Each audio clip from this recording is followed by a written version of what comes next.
Okay, Karen. Recording in progress. Good morning, everyone. A copy of the Open Meetings Act is located on the table outside the door. It is also, or can be found on our website. There's also an automatic external defibrillator available on the back wall of the chamber. Please stand for the Pledge of Allegiance. I pledge allegiance to the flag of the United States of America and to the republic for which it stands, one nation under God, indivisible, with liberty and justice for all.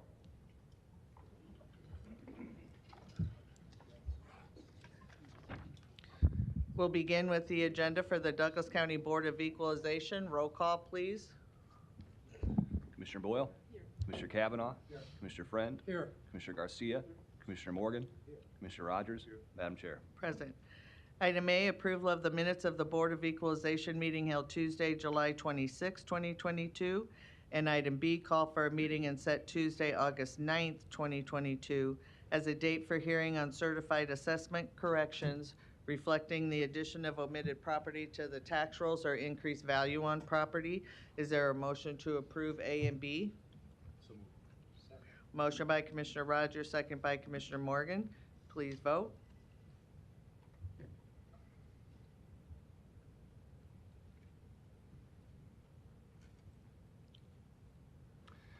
Motion passes 7-0.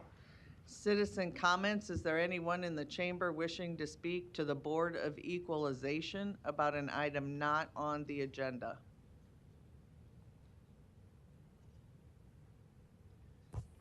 Good morning.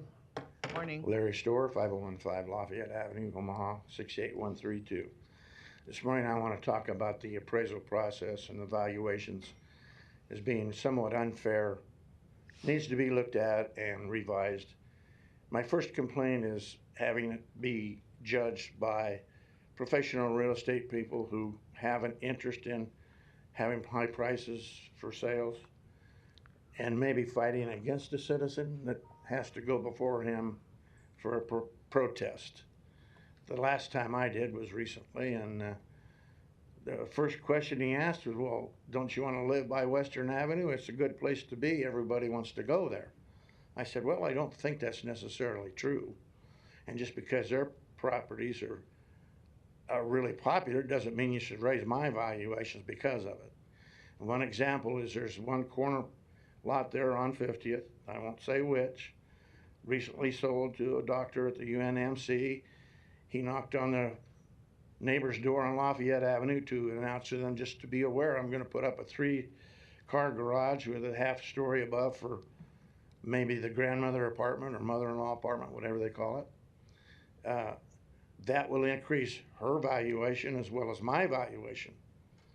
And it's the same size lot. The basic house is bigger.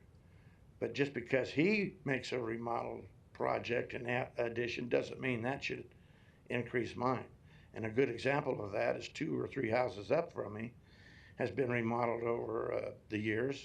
One addition made. After it was sold, some boys from Creighton University took real good care of it, made lots of improvements. And oh my God, he said his valuation now is his tax is now $7,000. Excuse me. That's in the same block as mine. That pushes my valuations up, and I haven't made those kind of improvements, a 14 by 20 shed outside, but why should that push my property taxes up? I think that's all very subjective and possibly a conflict of interest by having the real estate people sitting on those as judges. The other thing is, in Dundee, every block, every street going north or south between Dodge and Underwood to Cumming to Hamilton are all different size, styles, and shapes. When they give me the 6 comparable properties to argue my case with, they're not all that comparable. They're all over the map with size of houses and number of bathrooms and square footage of patio areas or overhang areas, all over the map. So I don't know if I have to get a reappraisal to have them come out and measure my rooms, because I think the measurements are wrong, the square footage is wrong, overstated, then they should have to do the same thing with all of those 6 you say are comparable properties. That's the only way to be fair about it. Thank you. Thank you. Anyone else wishing to speak to the board about an item not on the agenda? We will move to resolutions. We have resolutions D through H. We have no need for an executive session, so that can include adjournment. Is there a second? Motion by Commissioner Rogers, seconded by Commissioner Morgan. Commissioner Kavanaugh? I just have a quick question on one of these, and I see Mr. Goodwillie is in the audience, so maybe he could help us out. On item G, thank you. Set the 2022 real property valuations for real property protests that, one, were reviewed by the Douglas County Board of Equalization and its referees, and two, have pending reports of destroyed real property scheduled for consideration/action on or before August 10th, 2022. And I see Mr. Esch is on this, so maybe. This really isn't ours. Mike Goodwillie, Douglas County Assessor Register of Deeds Office. I know there is a tendency to pile onto our office anytime something happens with respect to somebody's property value. This isn't ours. This is, what you've got are two things going on at the same time, okay? These folks all filed regular protests. They also filed claims for a reduction in value under the statute that was passed a couple of years ago that said if your property was damaged after the 1st of January, which is normal assessment date, but you had a fire, or you had a tornado, or you had something that damaged your property post January 1, that you can also claim for a reduction in value based on the damage to your property. And they have basically a protest and one of these claims operating on separate tracks for basically the same cause of action. And so I think, and Dan's office or Catherine Hall, who oversees the referees, one or the other could speak to this in more detail, but I think the idea was, let's resolve this one today and the claims for property damage next week.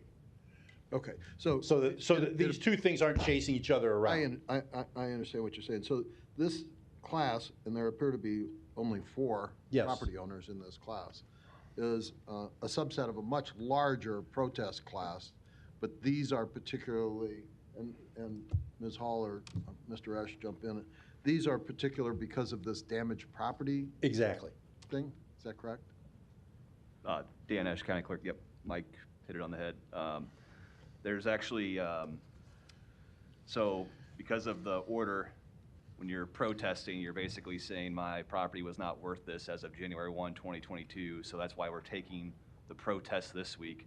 And then the Form 425s are saying after January 1, 2022, this happened to my property. And so that's why the order is the way it is. We're taking up the protest first, and then next week we'll take up their Form 425s. And there's actually 3 other properties as well that filed Form 425s, but they did not, those 3 properties did not also file a protest. So just a heads up that you're actually going to see 7 reports of destroyed real property on the agenda next week, but only 4 of them also had protests. Okay, so out of all the thousands that filed protests, these are the only that qualify under those conditions? Yeah, correct. Thank you. Thank you. Sure. No other questions or comments? There is. Commissioner Morgan? Not of Mr. Goodwillie, fortunately for him.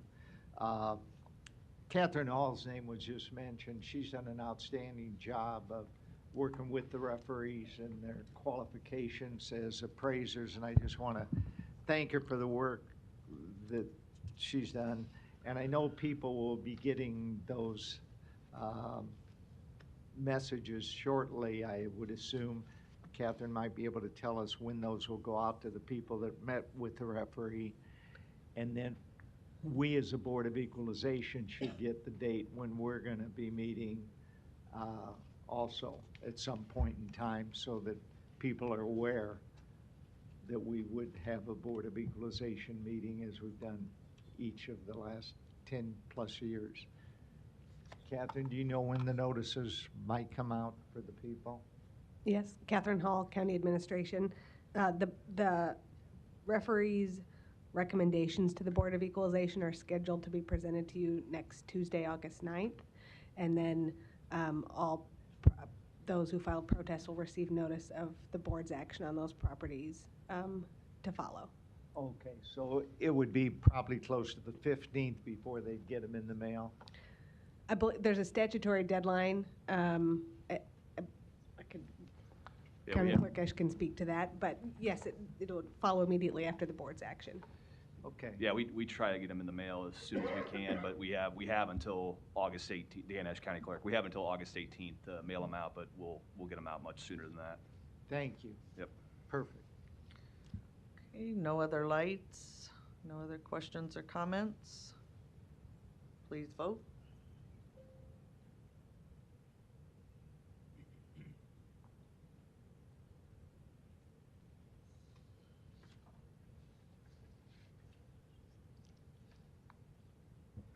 Motion passes 7-0.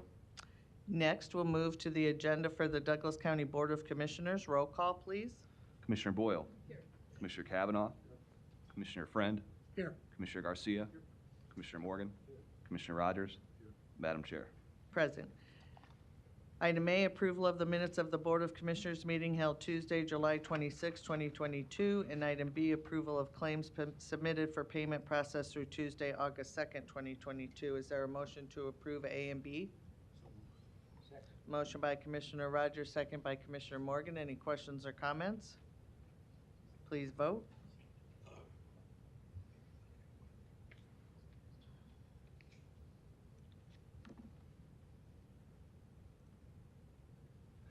Motion passes 7-0.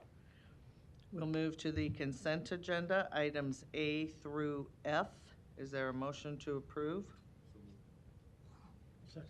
Motion by Commissioner Rogers, second by Commissioner Friend. Any questions or comments? Please vote.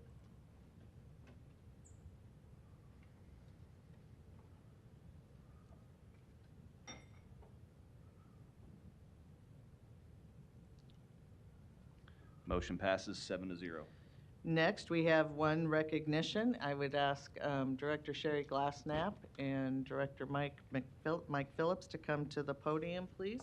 This is a resolution recognizing Mr. Phillips for his service at the Douglas County Community Mental Health Center. And I'll read the resolution. Whereas Mr. Mike Phillips is a lifelong resident of Douglas County, has worked in the field of behavioral health for the past 28 years. And whereas Mr. Phillips began his career with Douglas County as the Director of Psychiatric Outpatient Programs for the Community Mental Health Center in April of 2014.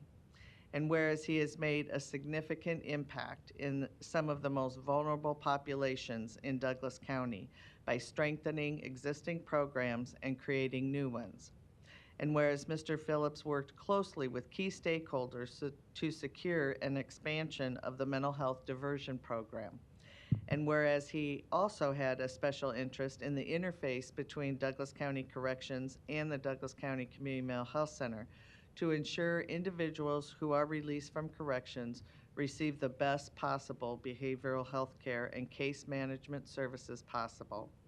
And whereas his focus on a pilot project called Familiar Faces helped to significantly reduce jail recidivism for participants who had a mental illness and had been incarcerated more than 4 times in the past year. And whereas Mr. Phillips has also been an advocate for the Stepping Up initiative in Douglas County, which was launched in May of 2015 to mobilize local, state, and national leaders with the goal to reduce mental illness in our jails. And whereas he will retire from Douglas County on August 5th, 2022. Now therefore be it resolved by this Board of County Commissioners, Douglas County, Nebraska, that this board hereby recognizes Mr. Mike Phillips for his service to Douglas County Community Mental Health Center, and we congratulate him on his retirement, dated the 2nd day of August, 2022. And I would ask for a motion to approve. Motion by Commissioner Kavanaugh, seconded by Commissioner Boyle. Commissioner Kavanaugh? Yes, I just want to commend Mike on a sterling career of public service, the people of Douglas County. And personally, I want to commend you for the great and outstanding way that you handled a really important job to the people of Douglas County and helped us in a critical area of mental health that we're all trying desperately to improve, and you've been a key player in that. I hope that in your retirement years, you stay around as a resource that we can tap into, because your institutional knowledge is unparalleled. I don't know who we are going to get to step into your shoes, but that's not going to be an easy act to follow. I want to commend you on this and wish you a long and happy retirement, and just say thank you. Commissioner Boyle? Yeah, congratulations, Mike. I just want to echo exactly what Commissioner Kavanaugh just mentioned too. And so I think it's obvious that you've made some very impressive and necessary changes to, and the programming that you've done has been very innovative.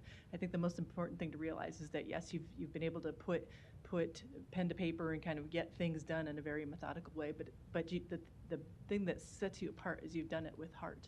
So I want to say that I appreciate that. I see that in your work. I see that in your efforts, and I appreciate what you've done for Douglas County.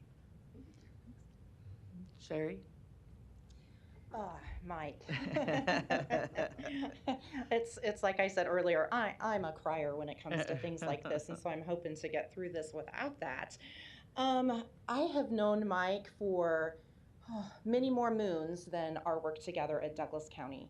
And so when he applied for the outpatient position, I was just absolutely delighted to bring him on board. And I knew that he was going to bring a passion with him to mental health that would be like no other individual, and that he would challenge us to think creatively and outside of the box. And Mike and I often call that sparkle, because he has that. He has the passion for the services that we provide. The things that he's done with peer support and the interface with the behavioral health and Douglas County Corrections, and he sees that as imperative, that we work hand in hand with another county facility. And he challenges us every day to think about that, all of our executive team.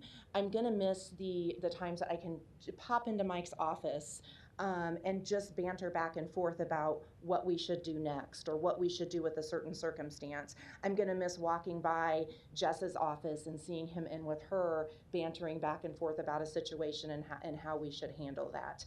I don't think this is the last we're gonna see of Mike. I hope this isn't the last that we're going to see of Mike, because I believe that somehow he will, after retirement, circle back into behavioral health care services in some way, shape, or form via stepping up or some form of interface with corrections or some form of consultation. And I look forward to that and tapping into his resources in the future. And just know that everybody at the Community Mental Health Center, Mike, is going to miss you. And Mike, I knew you before you came to Douglas County, and Sherry kind of hit it, your passion for the entire gamut of behavioral mental health. I mean, it is, and it has showed in what you have done here in Douglas County for our residents. And so I thank you so much for your service to Douglas County and to the citizens to which we serve. And even though we do want to make sure you stay connected, you are retiring, and we want you to enjoy your retirement, whatever that may bring you. And we wish you good health and laughter and lots of love during your retirement. Would you like to say a few words? Yeah, well, thank you, everyone. Mike Phillips, Douglas County Community Mental Health Center Outpatient Director. I'll say that for the last time here.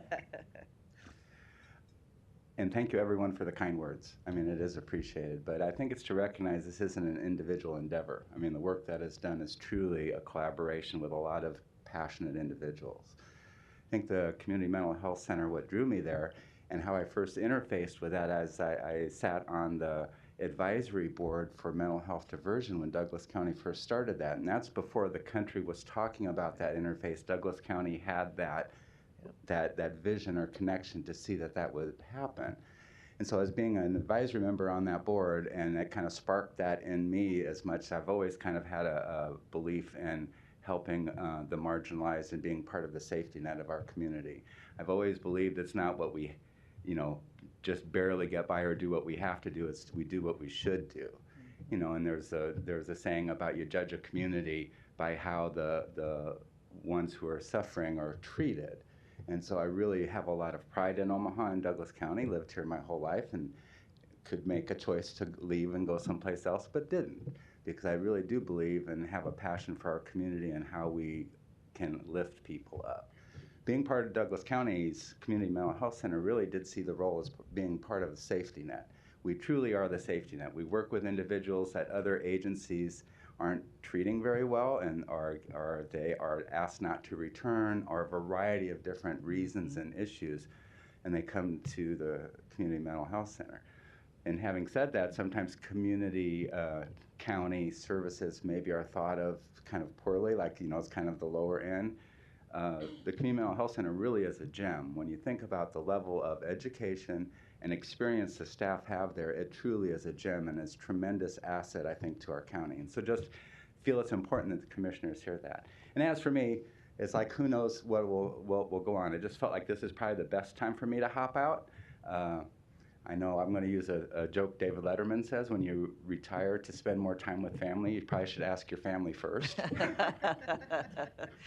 Well, so with that, I have a 1-year-old grandson I plan to hang out a little bit more with and do some of that. And so really approaching this as like, it's a sabbatical that may turn into full retirement, and we'll see how it goes. And my wife has a lot to say about that. So thank you, everyone. Could we please vote?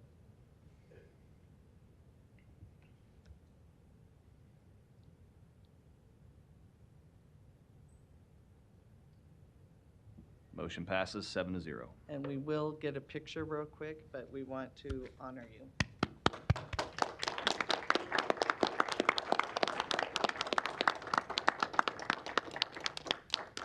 And if you guys could sit. Marcos, can you take a picture real quick?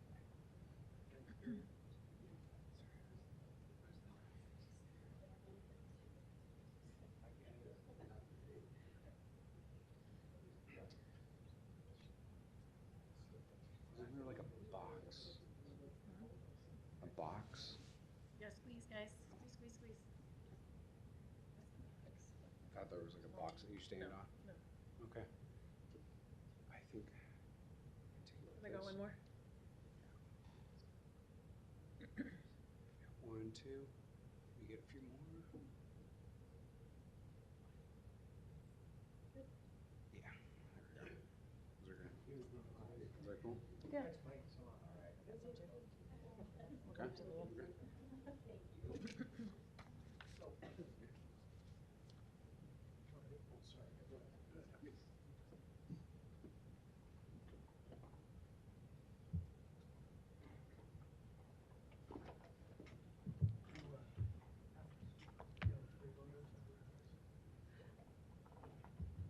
Okay, with that, we will move to citizen comments.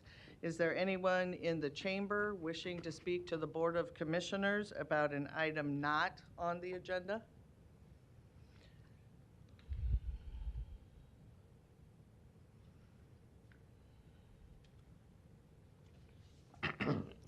Good morning, I think. Morning. Larry Storr, 5015 Lafayette, Omaha, 68132. Again, I want to center on the Open Meetings Act for a number of reasons. We now have a new revised one, but it's hard to tell exactly why it was revised.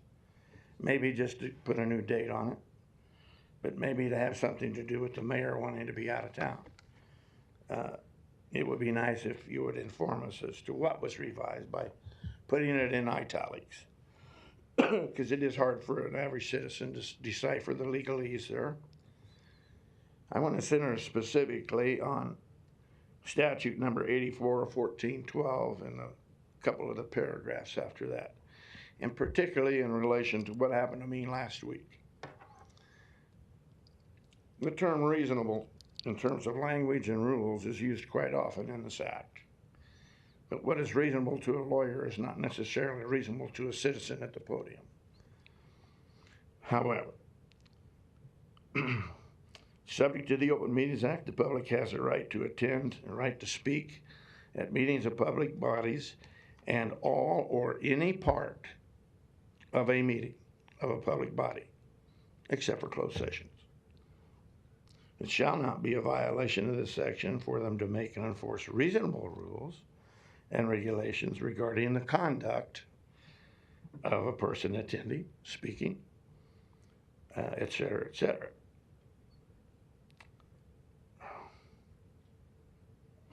What happened last week, I think, was a very severe violation of the Open Meetings Act, but maybe mostly because every one of the bodies has different rules that they think are reasonable based on the lovely lawyers that you have giving you advice, but it's not necessarily reasonable from this meeting to the next meeting this afternoon.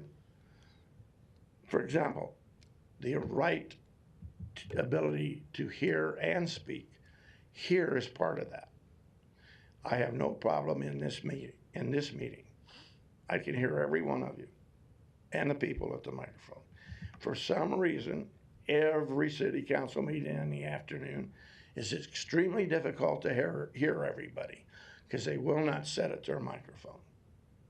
Or the system breaks down between the morning and the afternoon. But I was told it's automatic. But I have to bring that up every time.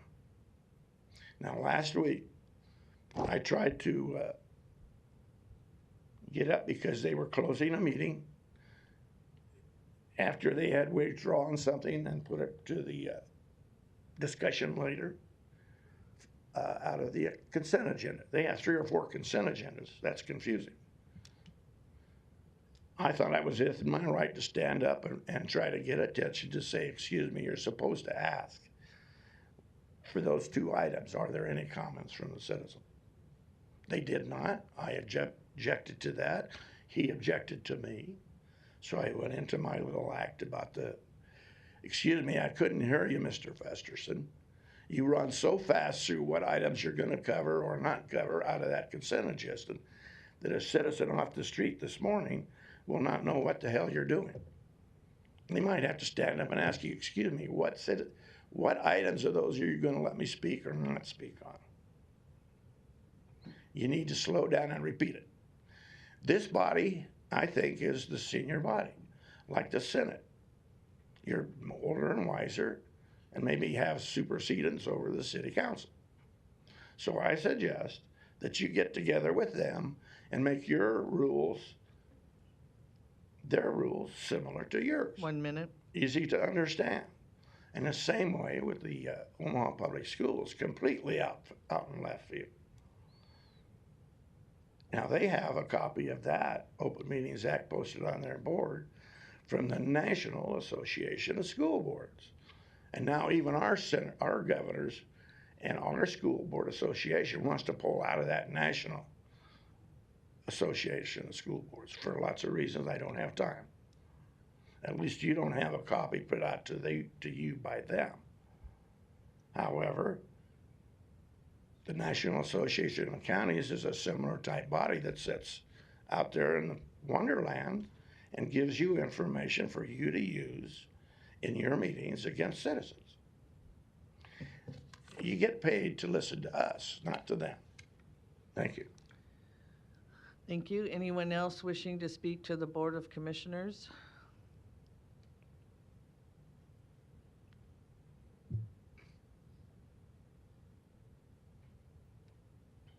Good morning. Morning. My name is John Cannon. I'm the Executive Director of the Nebraska Association of County Officials, otherwise known as NACO. The good news for me is that I'm accustomed to speaking quickly, and with 5 minutes, this is, I find that typically goes fairly quickly. I wanted to come visit with you all and just give you an update as to what's going on at NACO, our NACO, Nebraska NACO, because 3 of you are at the National Association of Counties annual meeting recently, and they're also known as NACO, of course. So I always feel the need to distinguish between the two. So first and foremost, I will talk briefly about NACO and the annual conference. That was a good time. I think it was a lot of very good information that came out. Certainly I would, and I'm not being paid by the National Association of Counties, but I certainly urge each and every one of you to attend those sorts of meetings that they have when you can. There's a variety of them during the year. One thing I will mention about the National Association of Counties is that when the CARES Act came out a couple of years ago, and we all remember how that went, there was a whole bunch of funds that came to the state of Nebraska. Those went through the state, and there were supposed to be no strings attached to get them to the local subdivisions, political subdivisions of the state. And this is not a criticism of our governor, but along with a lot of other governors, he said, we're going to attach a few strings. We want to make sure this money is spent correctly, and it's spent toward those things that are going to be a public good. I know from my position that we received a number of questions and complaints and a number of other comments about how the CARES Act funds were distributed. And so when it came time for the second round, because we all knew there was going to be a second round of funding that came along, the National Association of Counties worked very, very closely with Congress, the U.S. Treasury Department, to make sure that those allocations were going directly to county governments. Frankly, a historic amount of money that got sent to county governments from the federal government. And if I won't ask for a show of hands, but if any of you have ever heard or said, we send all this money to Washington, D.C., and we don't get the same value back in return, this is one of those times when we did get that value back in return. And so I thought it was something that, in particular, the National Association of Counties deserved a certain amount of credit for. I will mention that with Douglas County's allocation of $110,973,572, when you compare that to the $10,342 you guys pay in annual dues, that would take care of 10,730 years of annual membership with the National Association of Counties. So I would suggest that that's a pretty good investment. And again, they're not paying me to say that. A few things I do want to mention as far as what's going on at Nebraska NACO, since that's why I'm here and I'm almost halfway done. So in this next legislative session, we've got a number of issues that are going to be challenges for us. First and foremost, I will mention the inheritance tax. I know that Douglas County uses that in a way where it essentially supplements the general fund. And one of the things that we've been preaching when we talk about the inheritance tax is that if you eliminate or you reduce the inheritance tax, that acts or is going to operate as an increase in property taxes. And when I talk to state senators, I say, when you're on the campaign trail, how many people complain about property taxes? Every hand goes up. When I say how many people are complaining about inheritance taxes, very, very few hands go up. So I think when you're looking at what our priorities are as far as the legislature is concerned, those are the sorts of stories that we need to be bringing forward. I'm going to ask for your help. I think I'm a charming individual. Not necessarily everyone in the legislature believes the same, but they are going to listen to you. Douglas County, you've got a number of senators that have a claim to territory in Douglas County. They're going to listen to the things that you bring to them. The stories that you're able to tell with what you do with your inheritance taxes are going to be crucial in the fights to come. And so I would recommend visiting with your state senators directly. I would recommend letters to the editor at the World Herald. I might even suggest, like an editorial that might be put into the World Herald as well. The second thing I want to talk about is something that recently passed in the legislature, and that is the postcard bill. And so I'm sure that your assessor has mentioned something to you about it. This is a situation where any political subdivision in each county that goes over a particular allowable growth percentage has to be a part of a 1 minute. Has to be part of a joint public hearing. And if they're a part of that joint public hearing, they have to go onto this postcard that's going to be sent to every affected taxpayer. I can tell you that we testified against this at the legislature. When it got out onto the floor, we started pulling out all the senators that are typically sympathetic to us when it comes to tax policy issues.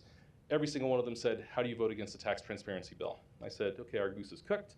We're going to work with the introducing senator. I'm not going to say it's a good bill. We were trying to make what we did not like to be 10% less bad. And there's a process in place. I've been hearing from assessors across the state and clerks across the state that they're not particularly fond of it, but it is a workable process at least.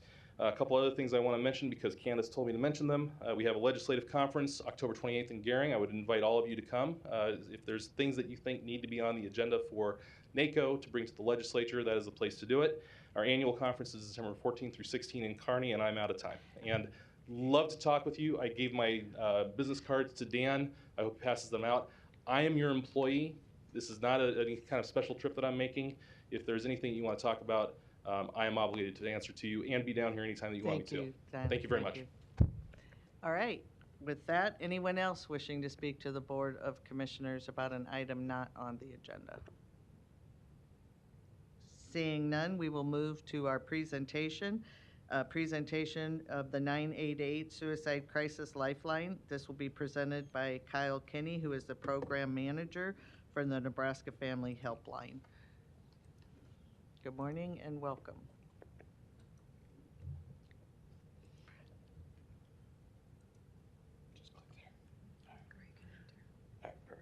All right, good morning. So my name is Kyle Kinney. I am the program manager of the Nebraska Family Helpline, the state program for parents and families when they're needing mental health and behavioral services as a 24 crisis line, as well as the program manager for the 988 Nebraska crisis line, which I'm here to talk about today.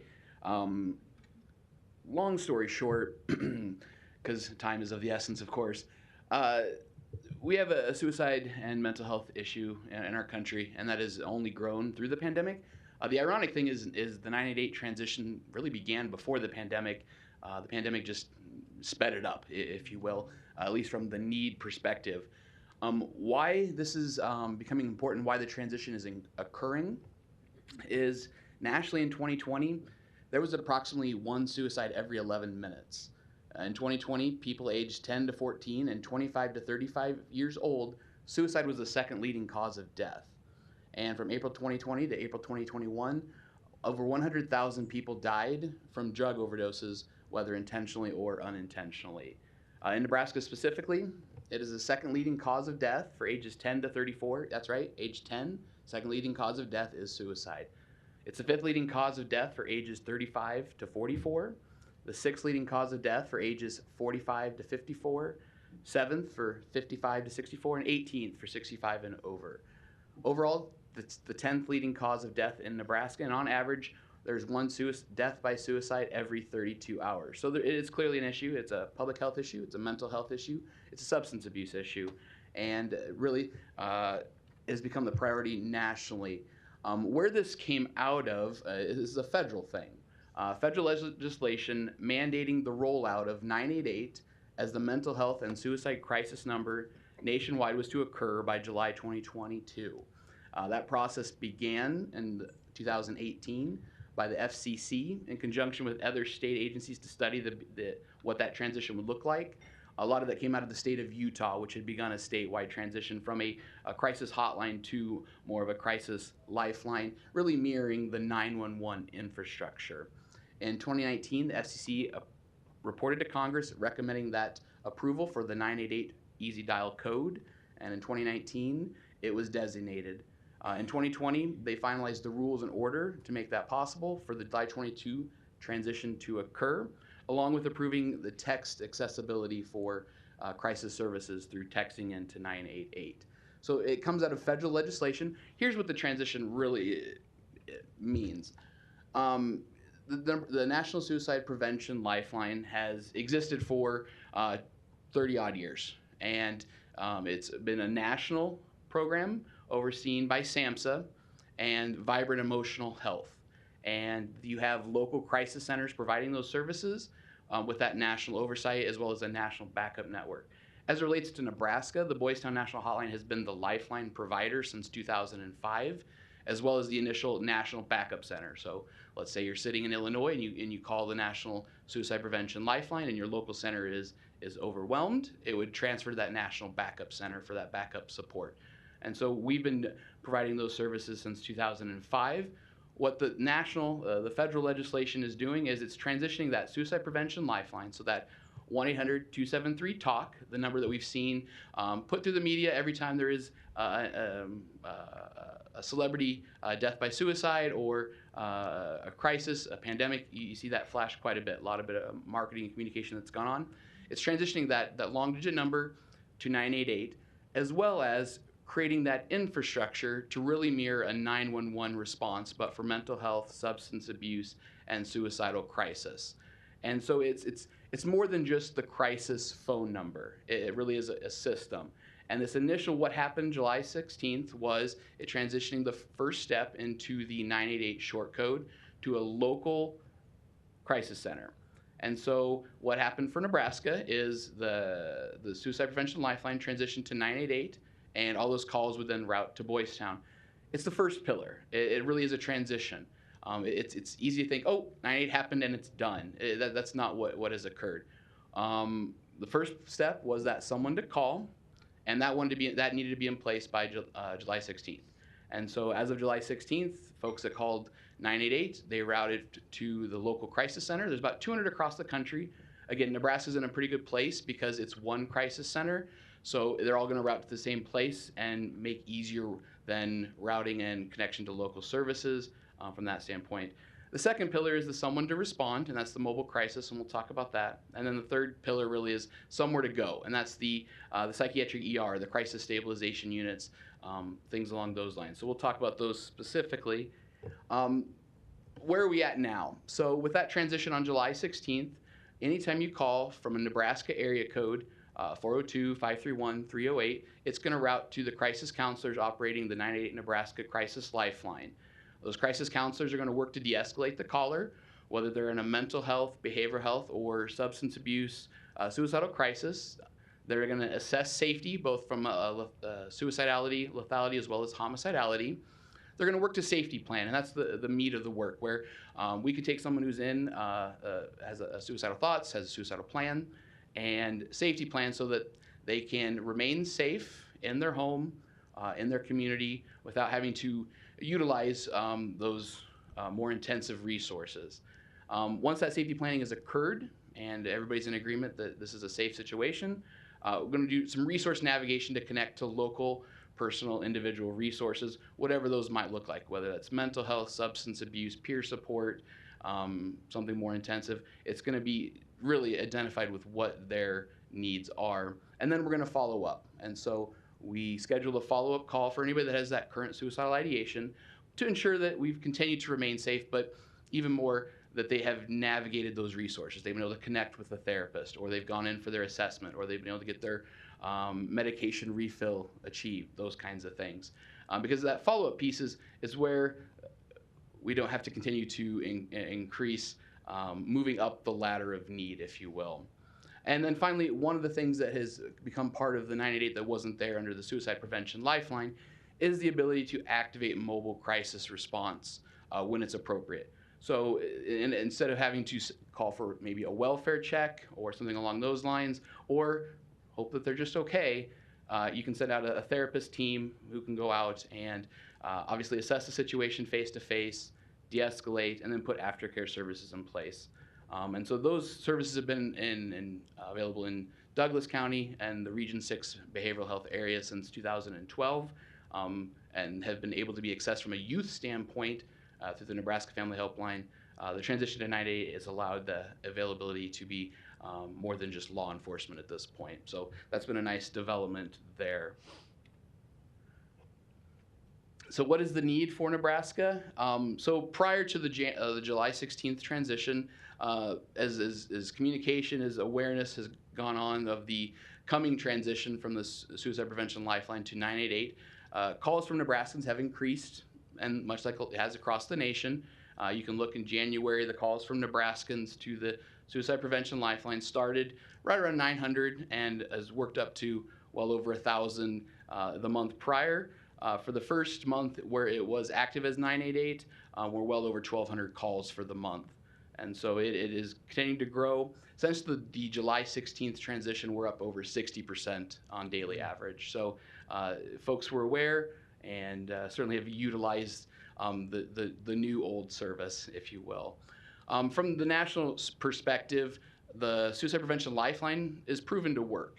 The Lifeline studies overseen by SAMHSA have shown that after speaking with a trained crisis counselor, most callers are significantly less likely to feel depressed, to be less suicidal, to be less overwhelmed, and to be more hopeful. Again, those are all those markers you're looking at to not needing to escalate and utilize more intensive services, and that's ultimately the goal.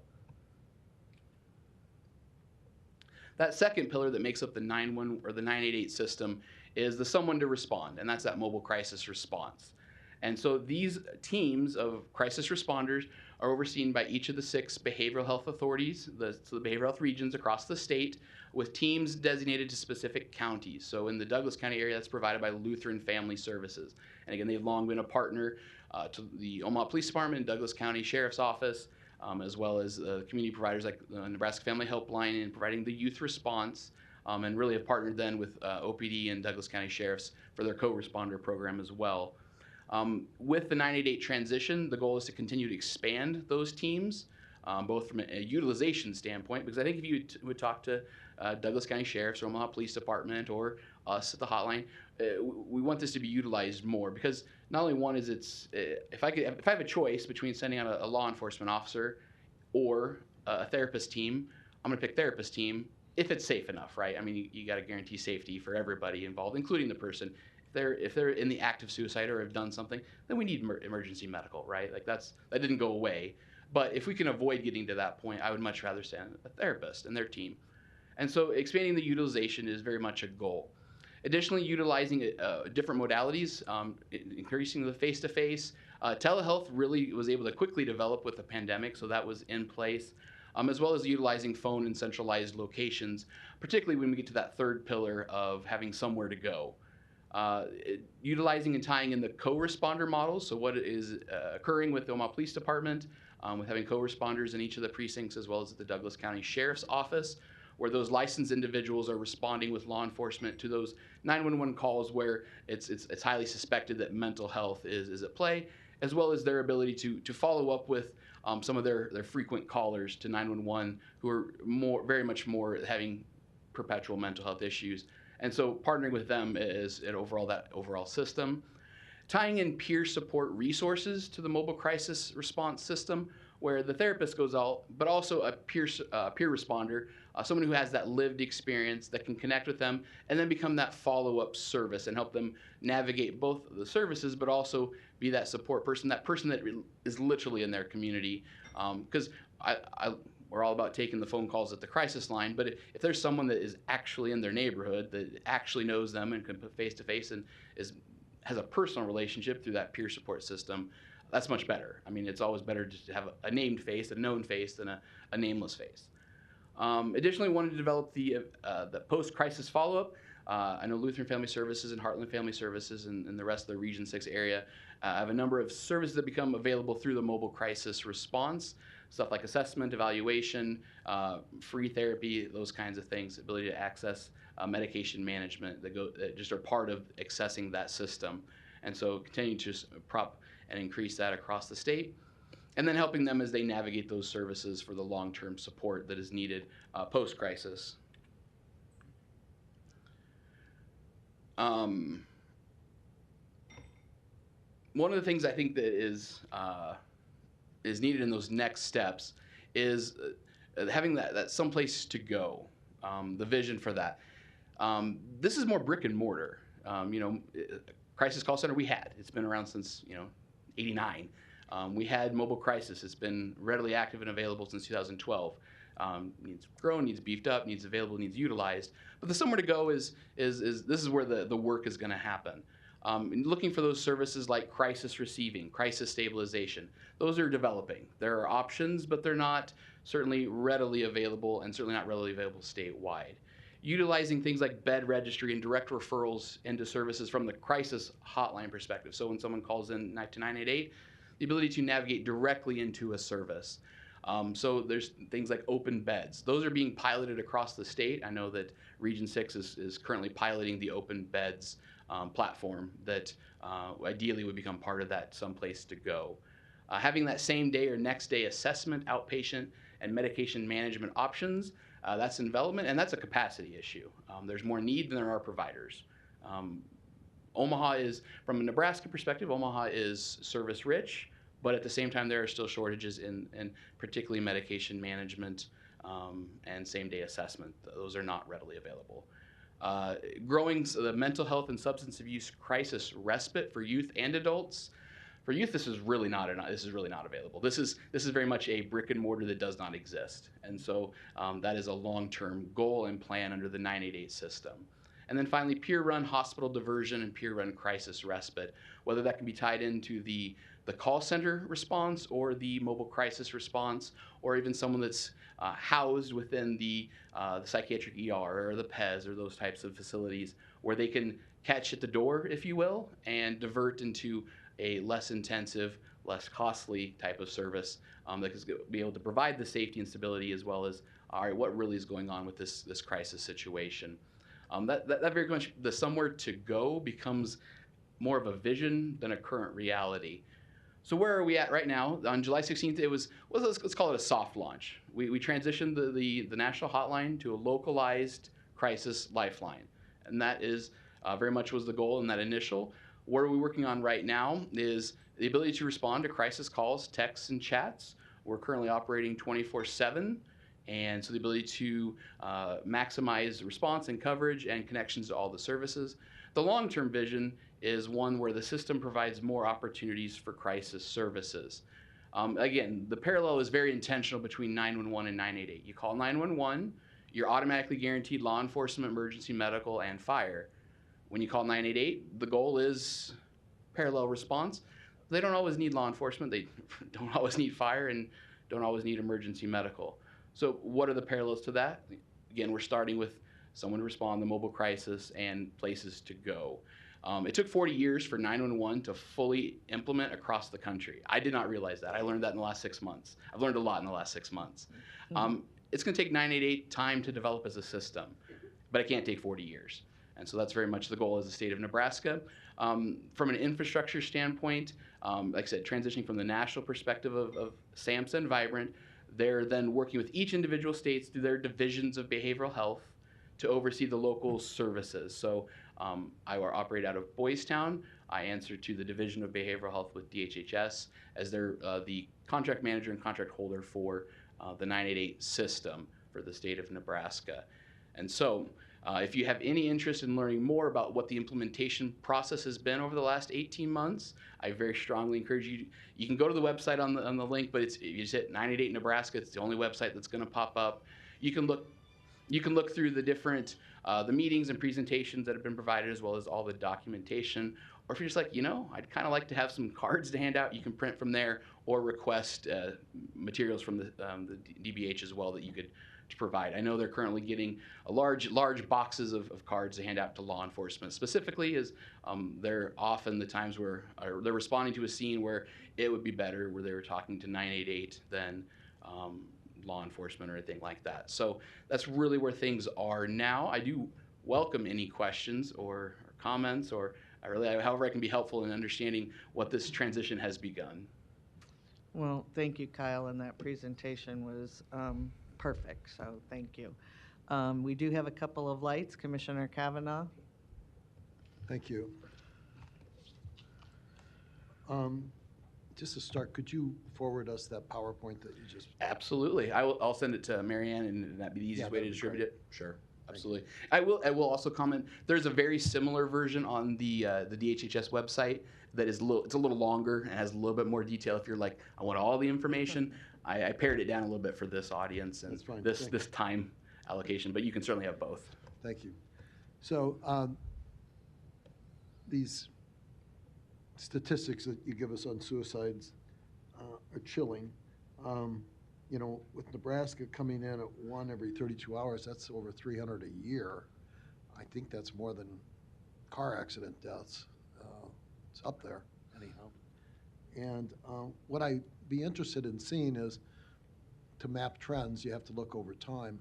If you had information, say, looking back 5 or 10 years, of where we are on this, it's sad that it's even that high, but I'd like to see, are we up, are we down, are we about staying the same? And I don't know if you know off the top of your head, but I'd like you to send us that. Yeah, I think I think maybe a better resource to give you that it would be the Kim Foundation, because they track the local stats specifically.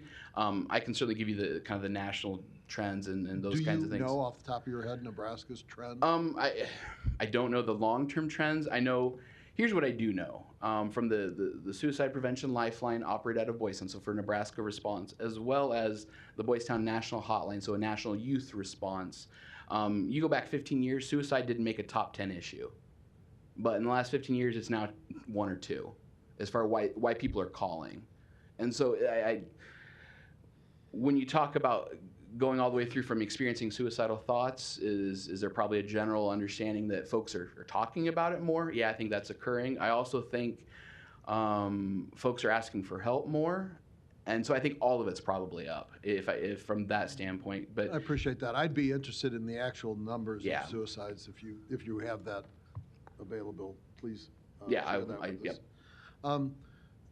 If you were to call 988, first of all, where are you calling? Is there a phone bank someplace? Is there a 911 center someplace? Yeah, or- so there's a crisis call center. It's housed on the Boys Town campus, and so there's a number of different crisis counselors. So they're bachelor level crisis counselors that are trained in crisis de-escalation, suicidology, Nebraska resources and services, parenting, families and systems, and Okay, is that 24/7? 24/7. And you indicated that you're working for Nebraska HHS, right? The program does. I'm an employee of Boys Town as the program manager for the system. Okay. Does Boys Town have like a grant with Nebraska HHS? It's a contract. Contract? Yeah, Okay. to provide the crisis call center. And is this specific to Douglas County, this operation of Boys Town, or is it larger? Statewide. Statewide? Statewide, yep. So if I call from Scotts Bluff, I get the phone bank Correct. at Boys Town? Yep, and so then we are connected to all the service systems through the 6 behavioral health regions. So the state is broken up into 6 behavioral health regions that then coordinate the services for those regions, including the mobile crisis response teams, but as well as the youth and the adult mental health, substance abuse facilities, as well as in the private systems. So at this call center at Boys Town, how many of these crisis counselors are there at any given time? So for the 988 Nebraska program, at any given time, it could be 5 to 7. 1 minute. And I may have to come back with a couple others. The funding for this on an annual basis, what's the budget for this? So that I'm going to defer you to the Division of Behavioral Health for the overall budget. I don't have that information. The idea here, I guess, is that you talk to people on this crisis thing, but then you mentioned that you'd like to see some referrals where there are actual places where they go. I think you said bricks and mortar places. Do those exist in Douglas County right now? In some capacity, yes, and some no. So when you're talking about the psychiatric ER, a manual, you would have that. You would have the PES or Safe Harbor from a crisis stabilization unit for adults.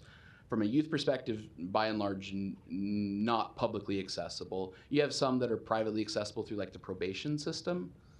CSI has 1 bed for privately accessible shelter, that kind of thing. Time. Thanks a lot. Absolutely. Commissioner Boyle? So thanks again for the presentation. I'd like you to continue along what Commissioner Kavanaugh was going on, since he and I both have some operational types of questions. So it's about what do you do with those folks who don't have a bricks and mortar system to go to? So right now we would refer to community-based services if that's what they're needing. If mobile crisis isn't able to prevent reaching that, let me back up. So when a caller calls, if the first thing when we're talking about assessment is what's the risk? Are they at risk of suicide or homicidality, where there's thoughts, there's a plan, they have the ability to act on those things? We're assessing kind of along those things. If it's moved past the ability to safely intervene, at that point then you're looking at the emergency intervention systems.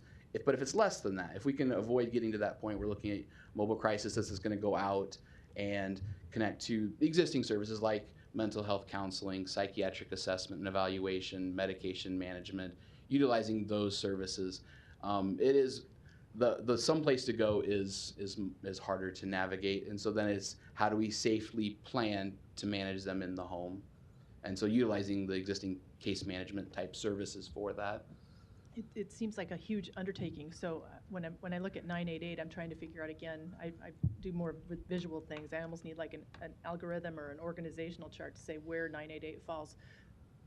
To put that type of responsibility on a 988 system is it's huge. So I guess I'm having a hard time seeing how you can accomplish all of the things or have the intervention be effective over time. Well, and you're absolutely right. Think about the 911 system and all of the Right. partners that are involved in supporting that and providing for that. The same thing will have to happen for 988. There will have to be state partners, county partners, city partners, private partners to make it go, just like you would with the 911 system. It's the only way. And so when you look at the state support, the head, or if we think about org chart, would be the Division of Behavioral Health, partnering with the Crisis Center, partnering with the Mobile Crisis Team. So again, in Douglas County, that'd be Lutheran Family Services, partnering with facilities like Emmanuel, the PEZ, the existing ones, as well as what is the gaps within communities, but also then statewide. So yeah, all of those partners are going to have to be involved all along the way. When you look at the national models for the 988 and kind of the expectations from the federal legislation, it very much provides for some specific things, as well as here's things that are useful depending on what your state looks like. Because a model for a very populous state versus a very rural state versus a very self-contained state, it varies quite a bit. So really looking at what is going to work for Nebraska as we develop that full system. And I'm assuming over time that these volumes are only going to increase because of the ease of remembering something like 988. So is there, are they able to handle the volume at this point? Kind of what are plans for growth? Yeah, so we were lucky enough to have both 18 months, and we only had 18 months to look at the transition.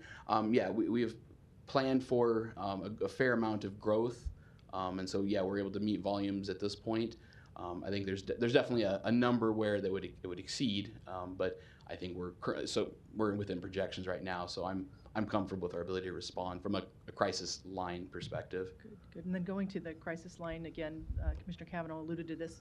What are the credentials of the folks that are handling these calls? Sure. So they're bachelor level crisis counselors, trained, and then they're overseen by licensed mental health practitioners. So I'm a therapist. We have clinical supervisors that are licensed mental health practitioners, therapists. All right. Good. All right. Thank you. Commissioner Morgan?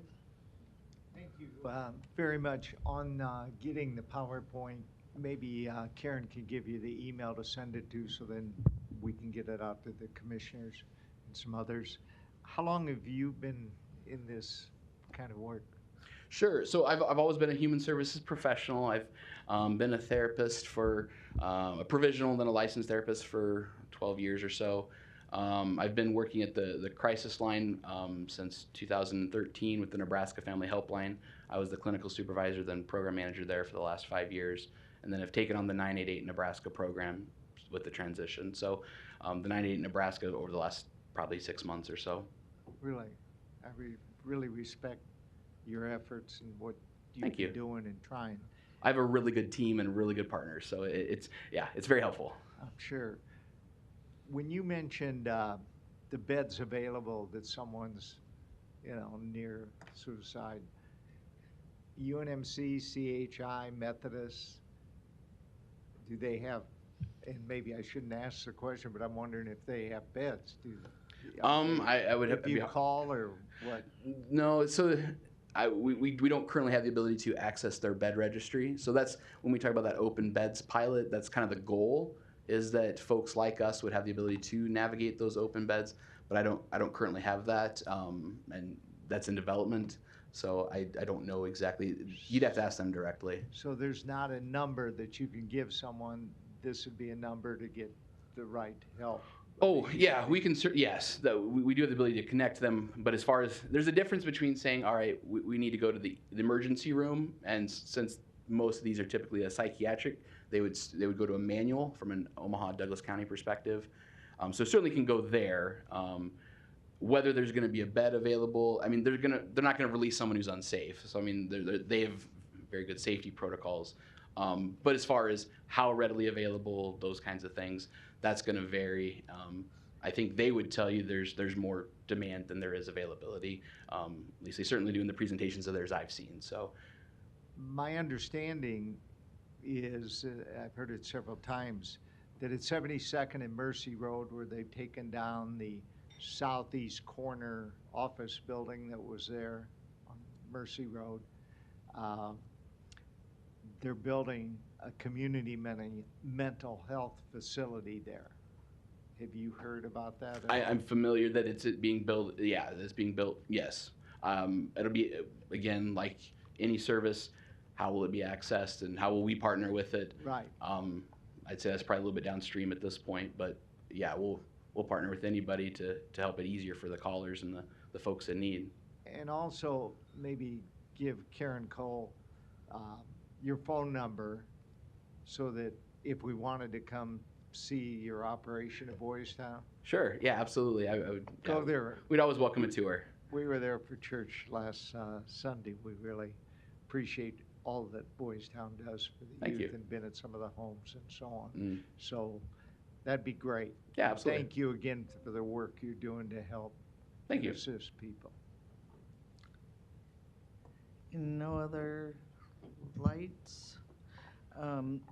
Kyle, I just want to point out a couple of things that what you said is, you know, we did have the Boys Town hotline up and running, and this transition to 988 was actually really smooth because of that, and we thank you for that.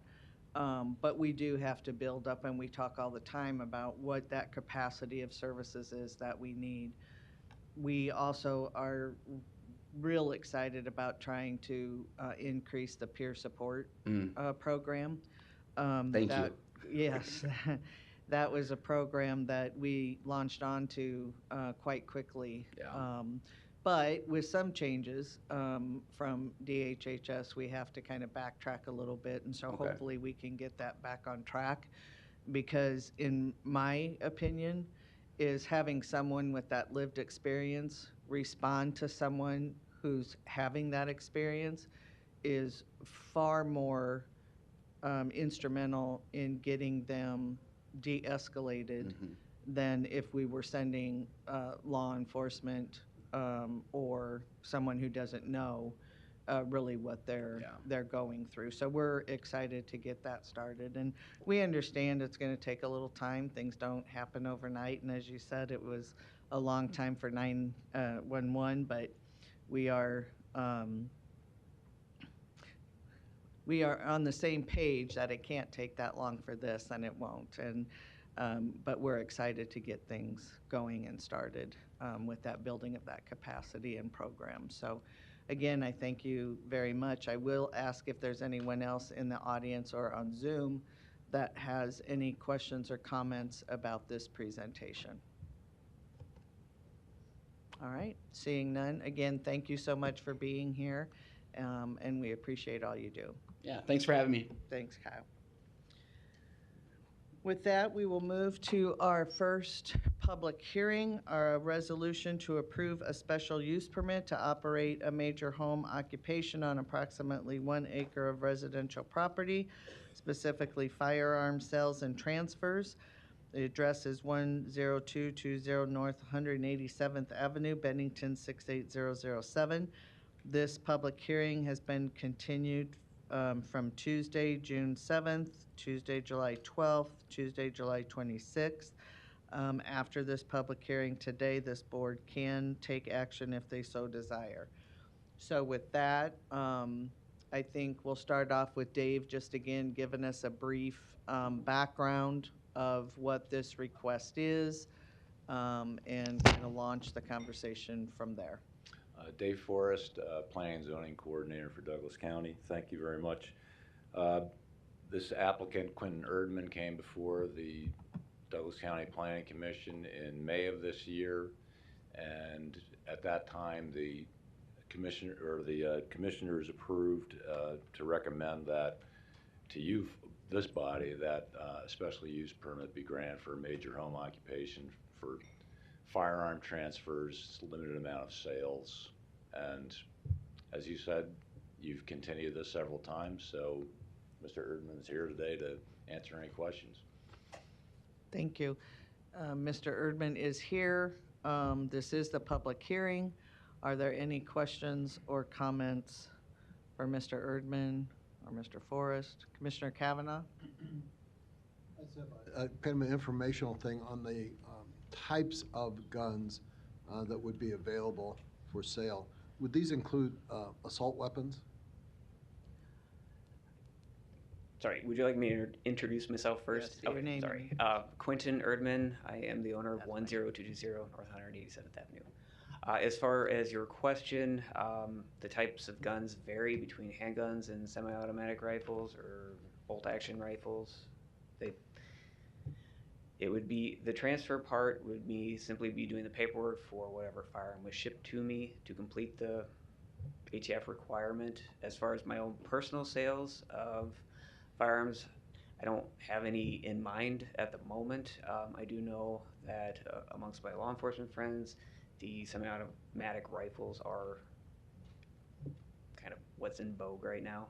So I would anticipate some of those. So, just so we're clear here,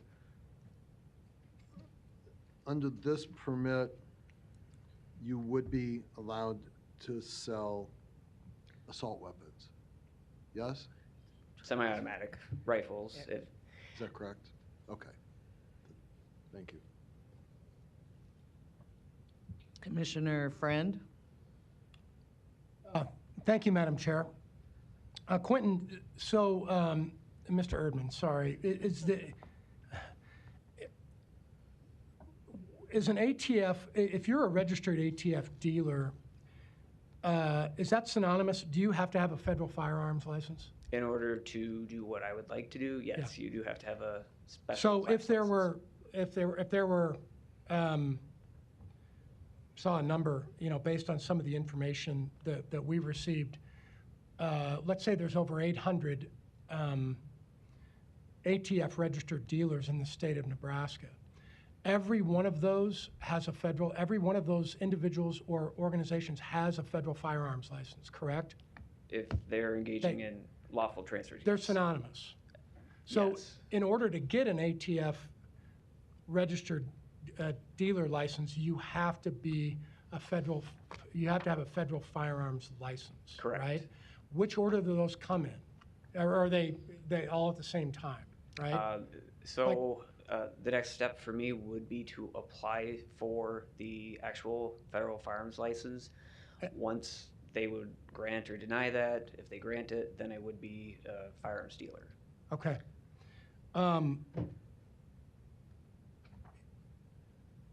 If you violate the parameters, if you have an ATF required dealer approval and you have a federal firearms license, if you violate, and this is kind of broad, but if you violate any of those parameters or guidelines, would that be a federal offense? Yes, sir. Okay. All right. Thank you, Madam Chair. Commissioner Boyle?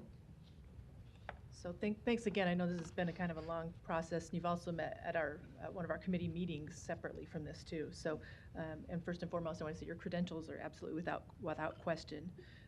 I was wondering with the transfer permits, would you still be able to do what you do if we put a restriction on it to state that you cannot transfer assault rifles?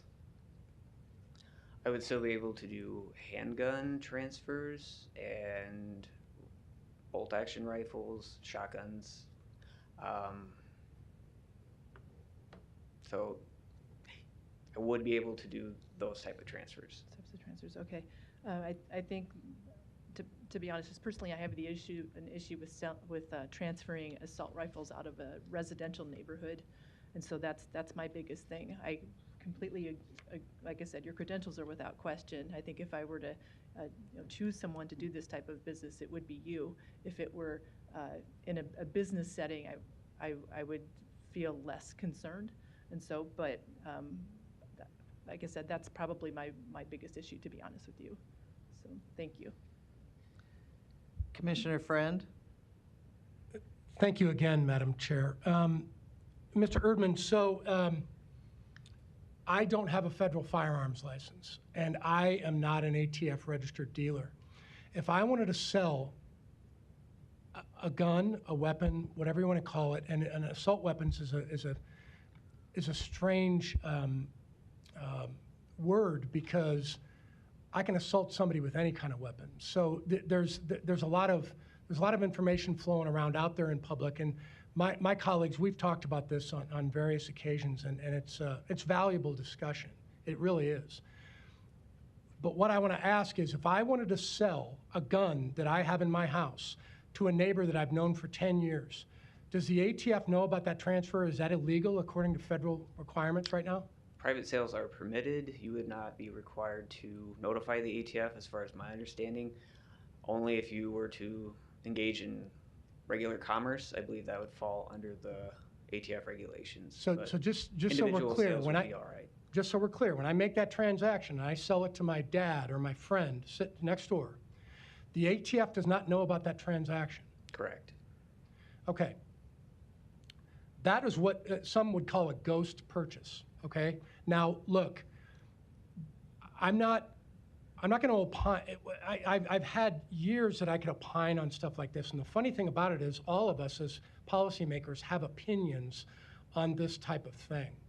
But the interesting part about this is the opinions on this type of thing are ideological, and arguably, we, as a board, do not have the statutory authority to dig, arguably, too deep into those ideological issues in order to either prevent or allow someone to have this capability. What we have, arguably, is the ability to say, let's look at your developmental or the development density, the height and the bulk of the stuff that's going on in your house, setbacks, building coverage, frontage, parking, landscaping, building design, traffic capacity, operation hours, waste disposal, stormwater management, utilities, and all of that consistent with the comprehensive plan. So here's the thing. I love these discussions. We can go ideological all day long. But the bottom line is, if you get this, the ATF, the federal government, knows exactly what you're doing. That's what I want. As a responsible gun owner and as somebody in this community that doesn't want ghost purchases, if we can help it, that's the type of thing that I want. I want the responsibility, I want the track record, I want the paperwork, and I would assume that law enforcement and a lot of other organizations would want it as well. So I'll end my diatribe with this. If we don't do this for you, can you still sell a gun to somebody? Forget about the. Sure, if you didn't have a federal firearms license and you weren't an ATF registered dealer, could you still sell a gun to somebody? Yes. I'm not going to ask you whether you would or not. Sure. I'm just saying you could still do it. Legally, I believe I would be allowed. Look, everybody on this board knows what we're dealing with here, and I respect all of their opinions. I would say if we wanted to actually dig in and prevent people from doing the type of things that we know are dangerous, we all are capable of it, and we all should run for the legislature. Either that, or we should run for the House of Representatives, or we should run for the United States Senate, or we should get people together and actually fundamentally, practically change our Constitution. Because this is not a Second Amendment argument. This is an argument that says, how are we going to watch you? You're asking to be watched. You're going like this and waving your hand. At the end of this, I'm going to make a motion to approve this, and it's because I want to know what you're doing. And I think that we have the capability to do that. Thank you, Madam Chair. Mm-hmm. Commissioner Boyle? And it's really interesting, and we all know that Commissioner Friend and I differ on a lot of things, and this is one of them. But what's very interesting is we both chose the same quote out of an opinion on why we feel the way we do about things. So in that item, criteria used for approval includes for a special use permit needs to be consistent with, among other things, which you all mentioned, setbacks and things like that, with the comprehensive plan of the county. And to me, comprehensive plan includes public safety. So public safety to me means we try to avoid assault rifles getting into the hands of individuals in neighborhoods. And so, and we can go down a long street to talk about what it would take for our sheriff's office, for OPD, or whomever, to monitor that type of thing. So, so the bottom line is, because I see it as a public safety issue with the transfer of assault rifles, it's the assault rifle issue that really gets me as far as what we're supposed to be doing as county board members to ensure public safety. So the bottom line is if I were to approve this, it would be with a stipulation on there about assault rifles. That's just where I think when taking a stand on public safety, I think that's where it is. So. Commissioner Garcia? Thank you. I know that County Attorney's Office spent some time reviewing this topic for us, as many of us had questions. So specifically on the matter of the potential, the hypothetical of putting such an amendment to this motion of restricting assault rifles, for example, or one specific type of firearm. Could legal counsel weigh in on that in regards to, is that a stretch of jurisdiction? Is that rightfully within our jurisdiction? As specifically commissioners that are voting on a zoning permit, a special zoning permit. Teresa, York County Attorney's Office. I'll give it a try, and if if I need help, I know there's assistants here in the audience who worked on this. So the comprehensive plan that you use for zoning is not really geared towards or focused on this type of restriction. It is more towards traffic congestion, setbacks, and I know there are additional things that you could, in that context, there are additional things you could look at for this special use permit, like adding lighting outside the home, restricting the number of folks who come, at what times they can come, can it only be sold during the day? Those are all geared towards maintaining the character of the neighborhood in the context of things like traffic and setbacks. And so that's more how the plan is currently written. That was my follow-up question regarding the legalese of what comprehensive plan refers to, but specifically the matter of adding such an amendment that I mentioned a bit ago. Would legal counsel say that is within our jurisdiction or a stretch? To ban the sale of transfer, to ban the transfer of assault weapons? Specifically, one type of firearm like assault weapons. It doesn't seem to clearly fit within the other types of items that the plan is really geared towards, that, like, being traffic and things of that nature. Thank you. I probably have another follow-up question shortly, but I'm going to allow others to speak. Commissioner Morgan? Just following up on what Commissioner Friend said, ATF would be notified any time that you sold a weapon and what that weapon was and who it was to, and they'd be registered. Is that correct? So I don't want to provide false information. My understanding is every time I would conduct a transfer or sale, I would be required to complete a background investigation on that individual, which is a national. Maybe put the mic a little closer so everybody can be sure to hear what you're saying. I'm sorry. As to my understanding, every time I would complete a sale or a transfer, I would be obligated to complete a national instant background check on the individual. That would go through the FBI, I believe, manages that system, and it's stored at somewhere. As far as what the ATF is concerned, is that I am obligated to keep a logbook of all firearm transfers, the type of firearm, who it's going to. I'm obligated to get some form of identification from the individual. Specifically, handguns are required by the state that that person have either a concealed handgun permit or a handgun purchase permit issued by the county. I would have to verify that, make photocopies of that, and all that information would be retained and inspected by the ATF firearms inspectors on whatever basis they would choose to do so. And that's the answer that I thought you would give, but I wanted to at least have it stated by you.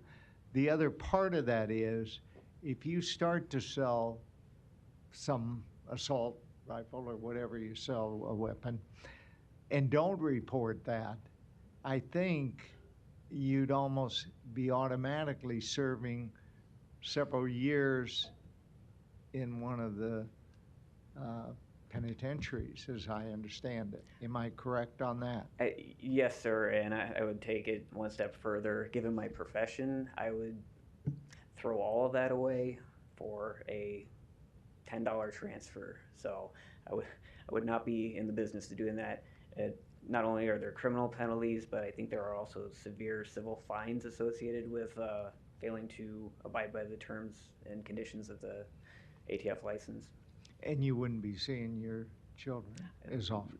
Yes, sir. I'm going to be supportive, and much of that is because of exactly how you've gone through the process. You're someone very responsible and know all of the ramifications, and are going to adhere to every kind of safety and law that you're required to. So I appreciate that. Thank you, sir. Commissioner Garcia? Thank you, Madam Chair. I just want to briefly comment before we jump into a vote here shortly. This one is definitely a tough one for me. On one end, I definitely have strong reservations for having more assault weapons in the community in general as well. And if I were, somebody who was in Congress or a state senator who was asked to vote on an assault weapons ban, I would vote yes, and I'm okay saying that publicly. However, right now I'm in the role as a commissioner voting on a permit for a business that is a legally allowed business by the feds and all relevant local and state law. So this one's a tough one for me. I know that within the type of business role you are striving to do here, you're gonna, of course, conduct those background checks on individuals. You're gonna document every single firearm that is transacted through you. And I believe we were told that there's 86 other such businesses and individuals conducting this kind of business in the city of Omaha realm. So it's not something that's necessarily out of the norm that you're applying for. Again, it gets to of course, it touches on the broader societal issue of should certain kind of firearms even be in the hands of the average everyday citizen. Of course, there's been recent tragedies that pull at our heartstrings quite a bit, some of which really affect me, like Uvalde, for example. I have little girls that are about the same age of that tragedy. And so, of course, this is a tough issue, bigger picture. But again, I have to ask myself, what is my role right now in this moment as a commissioner, and what am I actually voting on as far as a permit goes? And so with all of that in mind, I will be voting yes on the permit itself, while also supporting Congress individuals and state senators to tackle the broader issue of gun violence and not having assault rifles in the hands of the everyday citizen to commit tragedies such as the ones we've seen in recent history. Thank you, sir. Thank you. Any other questions or comments? Teresa Yerrick? Teresa York, County Attorney's Office. I had a question for Dave. I apologize for asking and putting you on the spot. I know in one of the prior hearings, we heard about some of the safety measures that the applicant has at his home, a gun safe and a vault. And I was wondering, are those actually part of the special use permit at this time? They were not part of the recommendation from the Planning Commission, no. And I would just suggest to the board that if you wanted to, you can always add additional conditions to a special use permit. For example, coming back and reviewing in a certain, like a year or some other period of time, just to make sure that the board is still comfortable with the special use permit as it fits in the comprehensive plan. But also, I think there are some safety features perhaps the board could consider in adding to the special use permit should it want to, that are already in existence on the property but not required.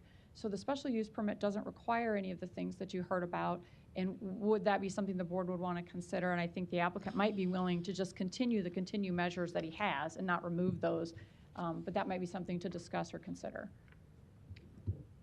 And if I may, just to give you an idea of what security places I have already in place, I have exterior lighting. If you had the opportunity to drive by my neighborhood, you would realize it's very secluded on a dead-end gravel road. Obviously, I have locks and I have a video security system in addition to, I just recently installed a home monitored security system.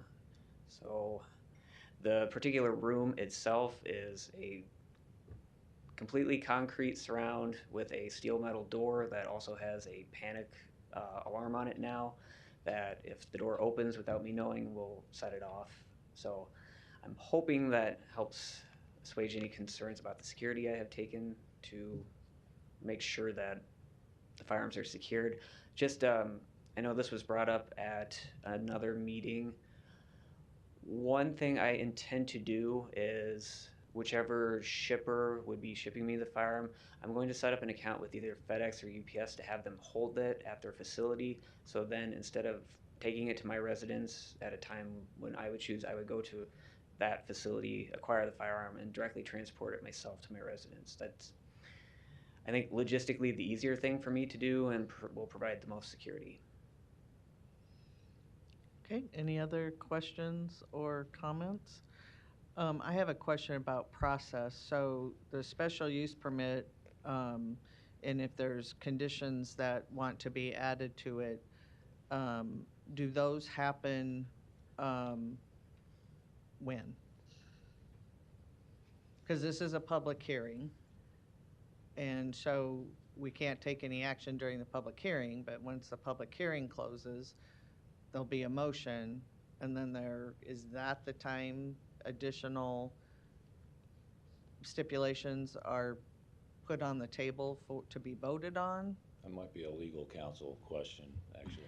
Teresa, York County Attorney's Office. I do recall one prior incident where you did do that. You closed the public hearing, and then that particular instance that I'm recalling is you added a time frame to come back and review the special use permit. So you made an amendment to the special use permit, added a time frame, and I believe that you then voted on it, took action on it.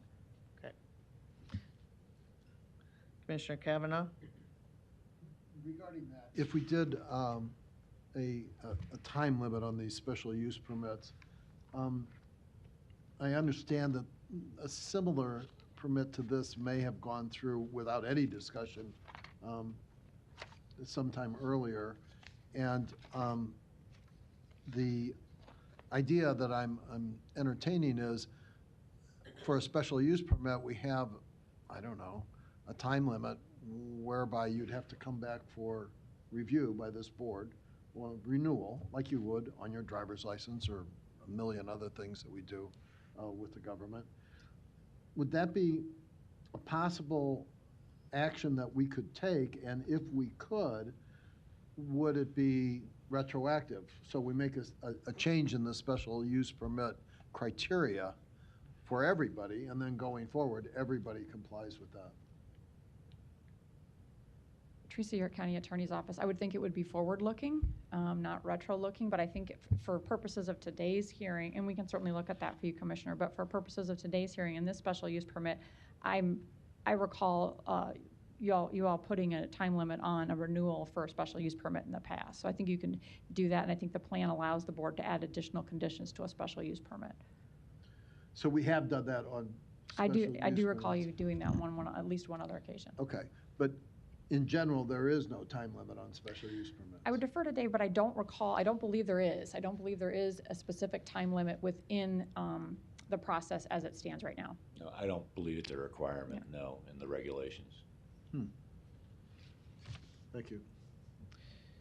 So back to that process again, though, can you, during this public hearing, tell us what as laid on the table, what the special use permit, quote, conditions are right now, if any? I can't, and I think maybe my best recommendation is that unfortunately we continue this to the next meeting and we draft a revised resolution for your consideration, which includes the conditions that you'd like to vote on. Thank you, that's what I wanted you to, because again, there is nothing, really. I mean, right now, there is nothing before us, and if we start to add something, what are we adding it to? So, again, this is a public hearing, I get that, but I think we need to have, especially from the conversation, just a little bit more time to put those conditions on. I do have one question that was when Commissioner Garcia made the statement, but there's 86 locations in the area right now to do this type of transfer. Not all that and I can't find which ones are home and which ones are business, but the bulk of them are businesses. And so I'm kind of with Commissioner Boyle that I don't know if this is, quote, the correct thing looking at our comprehensive plan for neighborhoods. So I'm still struggling with that. But I will hope that, again, just a little more time, we can put some stuff on. Obviously, have a conversation with you to make sure that those are doable with you, and then go from there. May I make one comment? Uh-huh. When drafting any conditions, especially if you're going to request me to renew it, I just respectfully request a clear guideline on how you would like me to approach whoever to put in the request to renew it. I'll obviously follow whatever regulations you require, but just so it's clear and concise, so I don't miss a date or anything like that. And you have your ATF license now, or does that come after, which makes really no sense, but... So this is a requirement of the ATF in order to grant me the license. They would not grant it until I had county approval to conduct business at my residence. But you have applied. I have applied. It's just kind of sitting there. Correct. Waiting for us to decide. If that's going to be granted, then it goes to the ATF saying, yes, the county granted it, and now you will get your ATF license, correct? That's my understanding. Okay. All right, so with that, no other lights. Again, Tracy Eric? Or was that a leftover? No, I just hit it again. I apologize, Okay. Commissioner. I'm Tracy York, County Attorney's Office. So are we going to continue it one more week? And then I would ask that the board would make a motion. Has to be 2 weeks, because we don't meet next week. No. Oh, no, we meet next No, week. we meet on the It's 9th, week. but not the 16th, if I Yeah, recall. That's right. So I would just ask the board to do as it has done in the past, and that would be motion and second to continue it on the record. Right, okay. So with that, is there anyone else, again, in the audience on Zoom wishing to speak on this during this public hearing? Okay, so we will need a motion to extend the public hearing one more week to August 9th. So moved. Is there a second? Okay. Any further questions or comments? Can you speak additionally For- after Mr. Parliamentary? Yes, because now there's a motion, so you're going to be speaking on the motion Okay. to hold over for one more week. Okay, thank you, Madam am I recognized? yes. Thank you, Madam Chair. I always have to ask her because she got 3 rings on her left hand. If she gets mad at me, there's going to be a mark on my forehead. Yeah, look, I respect the will of this body. Obviously, I will. There's nothing I can do about it. I don't know. I don't see any reason to delay it, folks. And here's my reasoning. If we're actually going to put parameters around this that I think are going forward, I'm not an attorney, but if we're going to put parameters around this that going forward are going to meet statutory muster, I think that I'd be okay with that. But what I heard from the dialogue and the debate during this discussion is, with all due respect, I think people are talking about assault weapons. And here's the thing. An assault weapon is a term that's pretty ubiquitous right now. It's all over the place. And I think, in my opinion, it's been created by popular culture. Because an assault weapon, a military-style assault weapon, is a weapon that you squeeze the trigger once, and it fires like 15 or 16 shots, depending on the magazine that you have. One time, you squeeze it, and the bullets just fly out. That is my historical understanding based on my historical reading of military history and all this stuff, that what an assault weapon was originally meant to be. But like I said, our society has taken that term and attributed it to an AR-15, for example, which I would squeeze one time and one bullet comes out. That is a semi-automatic weapon. If we try to wrap parameters around that, we've got constitutional issues, we've got statutory issues. So if this body, it's a smart body, if we come back and we try to lay those type of requirements on there, I think we're spinning our wheels. So if we decide that we want to tell Mr. Erdman and others going forward that they can't do it past 11 o'clock at night, I guess I'd be okay with that. But I'd like maybe some folks to weigh in about their mindset and thought process in regard to not just what I laid out, but why we're delaying this. I mean, it seems a little bit, just in my opinion, it seems a little bit kind of like, well, we're kicking the can down the road. Mr. Erdman's going to get this, but he's got to wait again. I don't know. It's been almost a month. So I don't know. Chris, she left. She must have got mad at me. Okay, I'm done. Thank you, Mr. Chair. Commissioner Morgan. I've never met Mr. Erdman before or spoke with him to the best of my knowledge. And I'm not trying to be nice, but you seem to be the exact kind of person that we should have in this business, and so responsible. And I appreciate all your patience. I don't think we should wait. I think that if in the future there's some things we want to do, I think Mr. Erdman would talk with us about that at any time. And I just think we ought to move on and get this thing done. And when we close the public hearing, I'm going to vote not to, extend it, to take action today.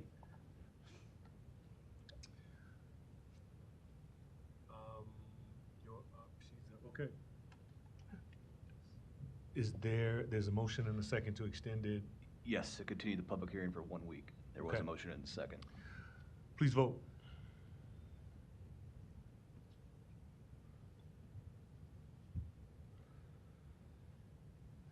And, I'm gonna stop the voting because Commissioner Borgeson is away right now. And the motion does not pass. We have 3 yeses and 3 nos. Okay. Let's go back. So well, the question is right now, if there's going to be stipulations, those stipulations have to be put on right now. If not, there's no stipulations.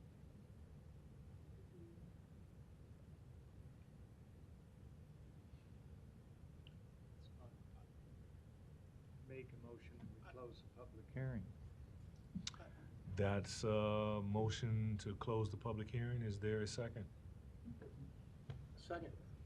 A second to close the come on. Dave Forrest, Planning and Zoning Coordinator. I just spoke with Mr. Erdman. He has no objection to delaying another week to give the commissioners time to put some conditions or consider some conditions and put it in a written form that you all can review and then come back next week and vote up or down. I just wanted to make sure you were aware of that.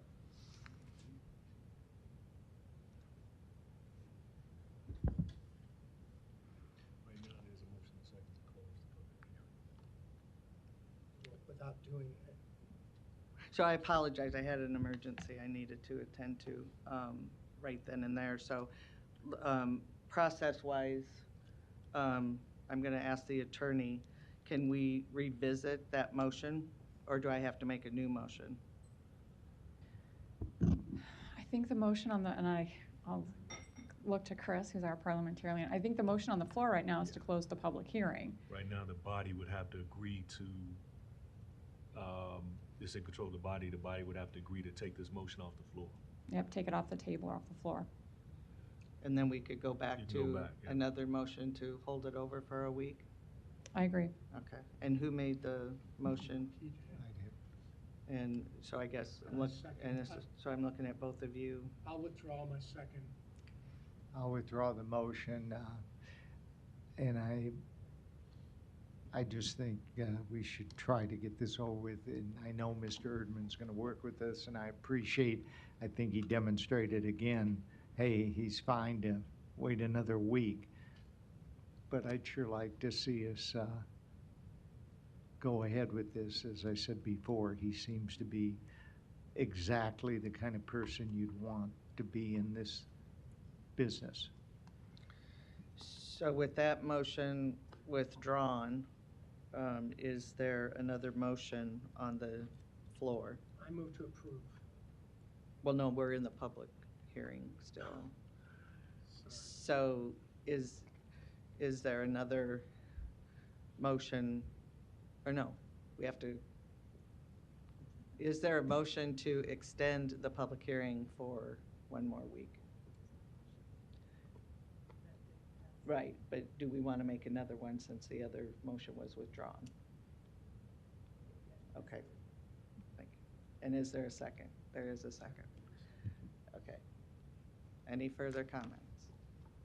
I just appreciate that. And Commissioner Morgan, I understand the need to kind of move this along, but just because of where we are in society today, I think it behooves us to take as much time as we need to feel comfortable with this. So thank you for withdrawing that. So with that, please vote.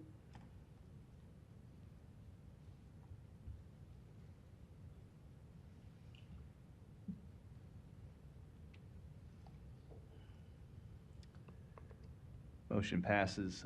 Commissioner Garcia abstaining, Commissioners Friend and Morgan voting no, all other commissioners voting yes. Okay. Thank you. And thank you, Mr. Erdman. With that, we move to a new public hearing for Class C 125066, licensed beer, wine, distilled spirits on and off sale for Countryside Venue, LLC DBA Countryside Venue, 330 West Reichmuth Road in Valley, Nebraska 68064. Manager application Sarah E. Norman Rowe, 2104 Pleasant View Lane, Bellevue 68004. This is the public hearing. Is there anyone here wishing to speak during this public hearing? Seeing none, I will close the, did you want to speak during the public hearing? I just wanted to say that I'm Chuck Odo, and I'm the owner of Countryside Venue in Valley, Nebraska. And Sarah is here as far as, that's all I have to say. Okay, thank you for being here. Okay. I will close the public hearing. What is the will of the board? Motion? Motion to approve. Second. Motion by Commissioner Friend, second by Commissioner Rogers. Please vote.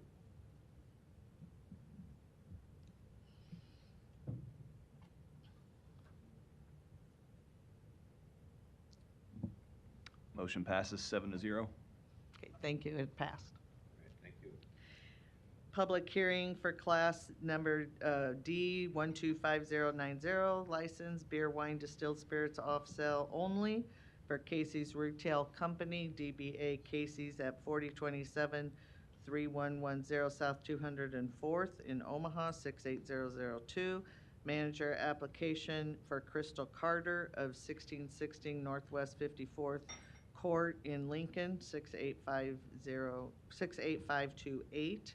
This is the public hearing. Is there anyone here wishing to speak during this public hearing? Good morning, I'm Crystal Carter. I'm here to answer any questions you may have. Good morning, and thank you for being with us. Any questions or comments during the public hearing? Seeing none, what is the will of the board? Oh, Madam Chair. Oh, I closed the public hearing. Sorry. Close the public hearing. What's the will of the board? Motion by Commissioner Morgan, second by Commissioner Rogers. Please vote.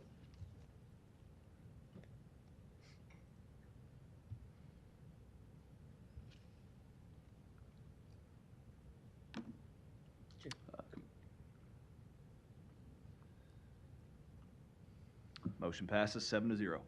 Thank you for being with us.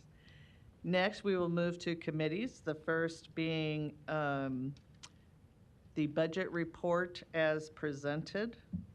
Oh,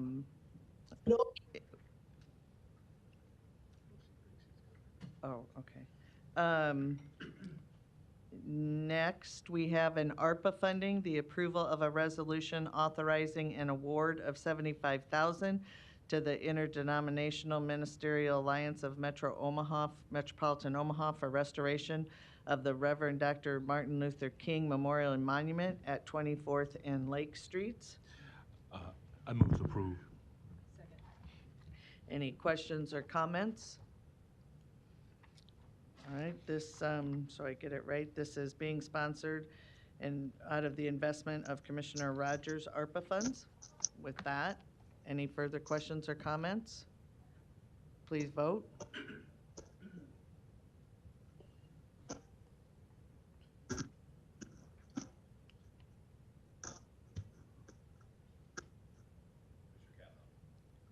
Jim? Oh, sorry. Motion passes 7-0. Next is the monthly fee report from Douglas County Clerk. That's just an acceptance of that report. And before we go on to the last Finance Committee, I'm going to jump down to the Community Service one. Resolution to authorize the submission of a grant application to the Nebraska Recreational Trails Program in the amount of $250,000 for the purpose of funding the design and construction of Phase 1 of the West Maple Road Trail segment. Dave Forrest is here, or was here, but we have had conversations, and Commissioner Boyle, this was, you had on your committee as well. I didn't know if you wanted to say anything. So we just had a committee meeting where we talked about how we're going to extend part of the bike trail segment. So we have some funding, matching funds for the Papio Natural Resource District too. So with that, I make a motion to approve. Did you second? Motion by Commissioner Boyle, second by Commissioner Rogers. Any questions or comments? Please vote.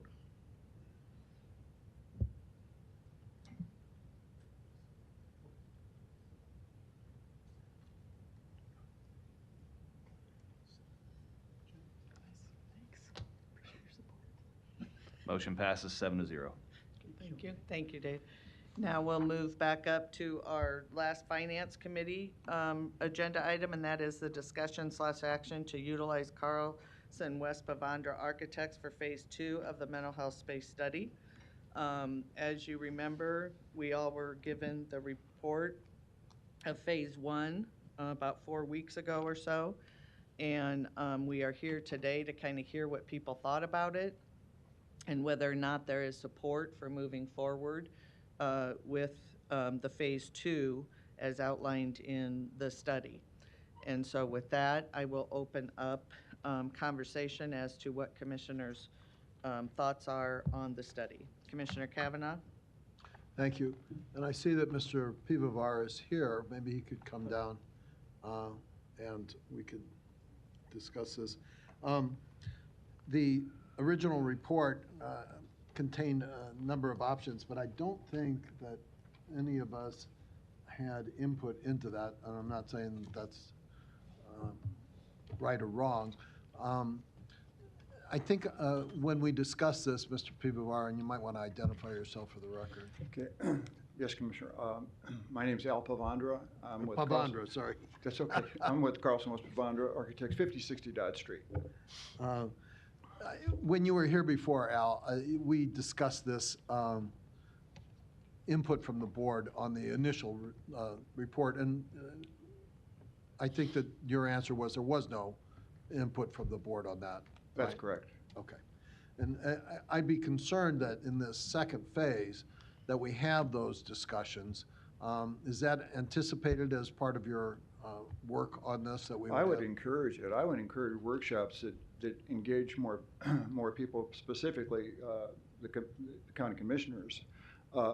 Originally, when we started the study, it was really kind of a corrections-based study. Right. And then it kind of, during the discussion of going forward with that first phase, there was a discussion to make it broader and get the community mental health in here. So that's why there's options. The option was to do a combined facility, an option to do a standalone community, and an option to do the corrections-based mental health. Right. The intent of the phase 1 of the study was to define the need and sizes and potential costs and locations. So this part is if it goes forward, is to provide clarity and a single direction to go forward. And again, it's a complicated issue. There's a lot involved in the costs and not only building costs, but staffing costs. So I appreciate that. I would encourage more involvement. And along those lines, it might be good to have some public discussions on this second phase as we go forward. And so I would encourage not only that we have individual discussions from the commissioners on the various options, but that we have some public input as well, because I think there's a vast pool of public resources that we need to tap into to get the best outcome. And particularly, just so that we're focused, on the question of, and again, we talked about this when you were here before, does anybody in the United States, as far as we know, combine their mental health facilities with their corrections facilities as anticipated in one of the options here? And at that point, I don't believe you were able to give us an example of that, but those are the kinds of questions, that we would be very, very interested in addition to, what are the resources on our massive public health campus on 42nd Street that could accommodate a portion of this, people not involved in the criminal justice system, receiving mental health services. We already provide some on the county-owned 42nd Street campus, which wasn't quite as expansively outlined in the initial report.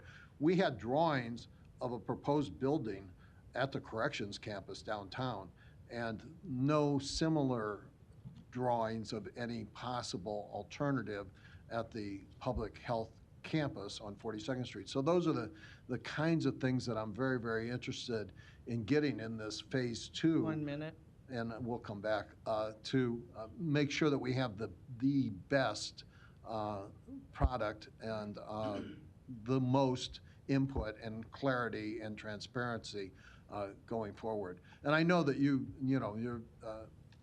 eager to get the best product out there. And I, having worked with you before, appreciate the high quality of your work. And I'm just trying to enable that in this second phase to get us the best quality. We have time and we have resources available to do this. And so, my I guess, interest would be to do it right rather than quick. I've seen quick slapdash studies done in government before, and they usually end up with wrong type of results that are expensive and not very efficient. We have the time to do this correctly. Mm-hmm. We have the resources to do this correctly, and I'm encouraged. We'll come back. Thank you. Can I respond to a couple of points there? Hold that thought, Okay. and let me go on to Commissioner Morgan first, and then we'll come back. Okay. Commissioner Morgan? I wanted to yield to you, but they'll come back. What's the cost for this next phase? That's the big issue, and it's to be determined on what's in it and where it's at. And again, is it a combined facility? Is it a single facility? What's the site cost? Are we acquiring new property? Are we putting it on county-owned property? Those are all the issues that need to be studied to get to a point where there's a consensus to go forward. Okay. Commissioner, we did outline some relative costs, and the floor plan that was shown in the study was a generic floor plan if it was a brand new facility on a vacant site. And so that's probably the most costly scenario possible.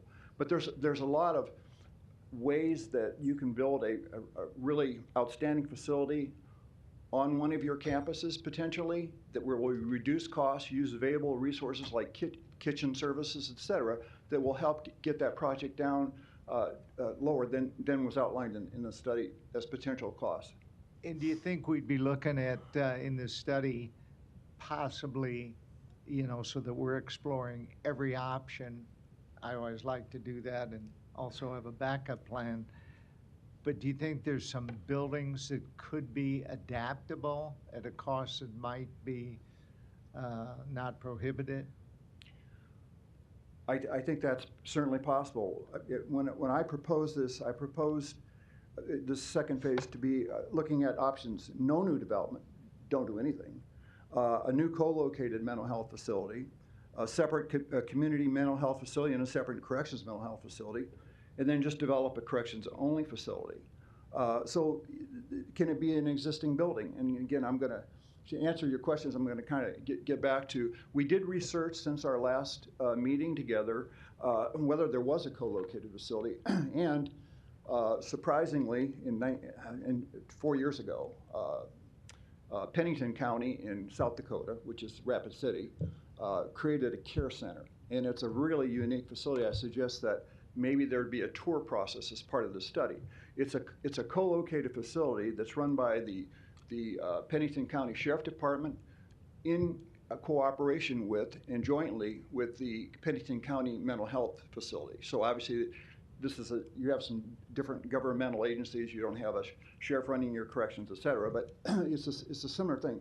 And it was really innovative. It engaged everybody in the community, engaged all the mental health practitioners. It included support from the sheriff. They went to help fund it. They went back to hospitals who were intaking mental health patients initially. It asked them to, we're going to build this care facility. Give us some money back, so we were going to reduce your burden, and we're going to take that intake process into our facility. They renovated a building, and then they added to it. They renovated a building in a 2018 project, renovated it into 2019, and so. That's one facility I suggest you look at. Not that you would accept everything that they did, but I was really impressed with how, and I have not toured it myself, but reading about it, I'm really impressed about how they engaged the entire community and really made a big difference. The other thing, I would hope we could look at is hopefully a partnership, because the county doing it alone, and I am not supportive of seeing it be a dual facility. I mean, a community. 1 minute. Plus what it is. I have, and I think you use the word stigma. Right. To it. Right. I have the same feeling. The other thing that I want to be careful about is, I know when this isn't temporary, the finding of people today for these jobs is a real challenge. And I think we've got to be certain about that, and that's why I think the partnership could be very helpful to us. Thank you very much, and do appreciate your work. Thank you. Commissioner Rogers? Yes, yes, sir. Thank you, Madam Chair. Let me clear up something that I'm hearing in the language, because I'm not interpreting this. Now, we have a current corrections facility.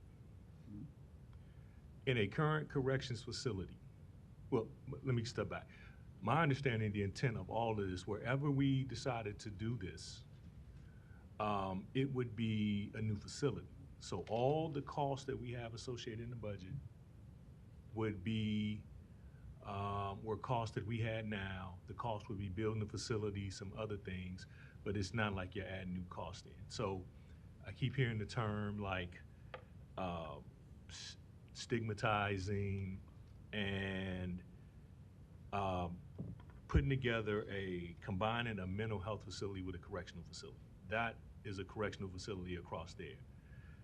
Did I read somewhere in there? Because I didn't. So is it here somewhere in a footnote that we are going to build a building and connect it onto a correctional facility? Because a correctional facility cannot get reimbursed from Medicaid. Mm-hmm. A correctional facility cannot get reimbursed from any cost because of federal law. So that would defeat the purpose. So did I read that somewhere, or is that it? There is, in the phase one study, there are no conclusions. There are just possibilities. But it doesn't say, it says it says it's basically 2 options, but basically like 3 buildings, an option to build 2 separate pieces or 1 together. This is not, I didn't read that to interpret, and I didn't see anywhere in there saying combining a correctional facility, because The correctional facility would be what it is. What I interpreted it as is having a facility where you would take community mental health people together. I mean, you would pretty much serve community health and mental health in that facility. It's not a correctional facility. I didn't see anywhere in here advocating building a correctional facility. Am I in fact interpreting that? I mean, no matter what your recommendations is, I did not see building a correctional facility. So there's a couple of components to that answer, in my opinion. One, you have inmates that are come in and they're sentenced to a term, or they're pre-sentenced, and Mike can explain this much better than I can. But there's also detox inmates that come in for intoxication, and the facility that I was talking about in Pennington County, the sheriff runs a portion of this care facility, different from his jail. The diagram that I showed basically created a co-located facility where you would actually have the sentenced individuals housed there, as well separated the community mental health individuals. That's one possibility, but that creates a lot of issues. The Pennington facility is basically a big diversion program. It takes inmates that are coming in to the jail, and they're being diverted out into a co-located facility. And a lot of it's detox. And again, I'd like to understand how that works exactly.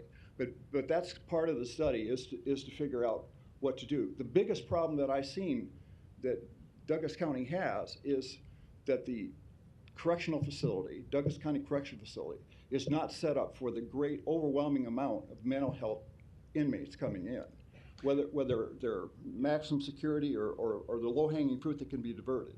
That's my point. No, that's my point, just for time's sake, and I didn't mean to interrupt you, but that's the point I'm trying to ask you. 1 minute. I did not see in here, I mean, the term was used that we're combining a mental health facility and a correctional facility. And these assumptions are being made that you're creating a correctional facility. No, you're basically creating a way to take the mental health, individuals with mental health issues out of the jail. That's what I'm interpreting. So I want to just saying that to knock that down is that it's getting portrayed like, you know, we're creating this that we're creating some of stereotyping and putting people together. Right now, the fact that you have mental health in there is putting them in a framework, putting them in a facility where people have committed crimes, and they haven't committed a crime other than being, and it's not a crime, but they have a disease, a mental health disease. What I'm saying is, your study is not saying you're building a combined facility, it's building a mental health facility to serve people that just happen to be mentally ill coming from out of there. Thank you. Commissioner Garcia. Thank you, Madam Chair. Yeah, I had a few points I wanted to comment on, but let me follow that stream of thought real quick, just for my own clarification as well. Looking at page 22, for example, in the study, option 1, co-located, where it says combined community and correctional mental health facility. In one of the bullet points stating corrections mental health housing would be 76 beds. Can you walk us through, perhaps you or Director Myers, walk us through, you know, what would that look like? Would it look like somebody enters the larger main correctional jail facility first, and then they're deemed to need mental health services and a bed and qualify for this location and program, and therefore they're transferred to that mental health correctional bed, or maybe I'm completely off, but what does that look like? Could you walk us through that?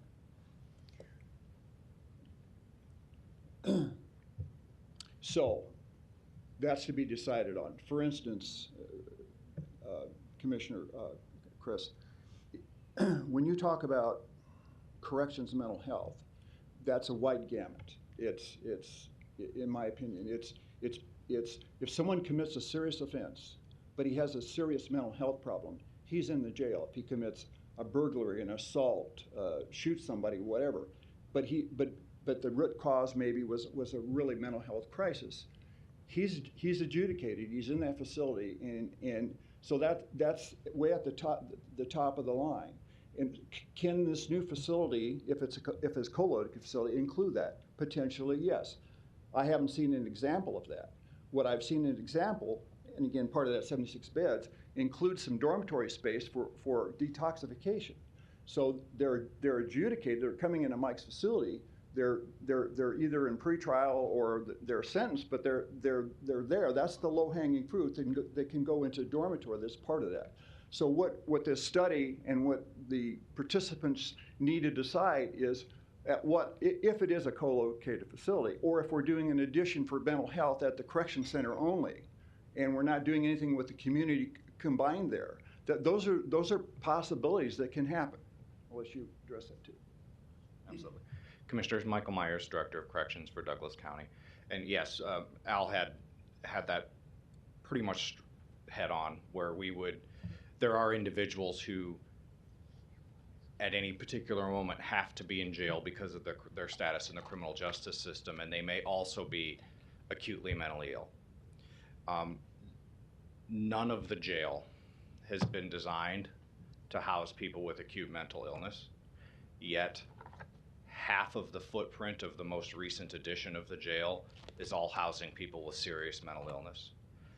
They are already here, and this gives us an opportunity to have a specially designed space that's more therapeutic, where we can stabilize individuals, takes the pressure off of the existing housing units that we're currently staffing with double staffing because of the needs of the individuals in those housing units, and be able to allow us to connect with, if it was co-located, with community mental health resources right on site, so that there's that continuum of care.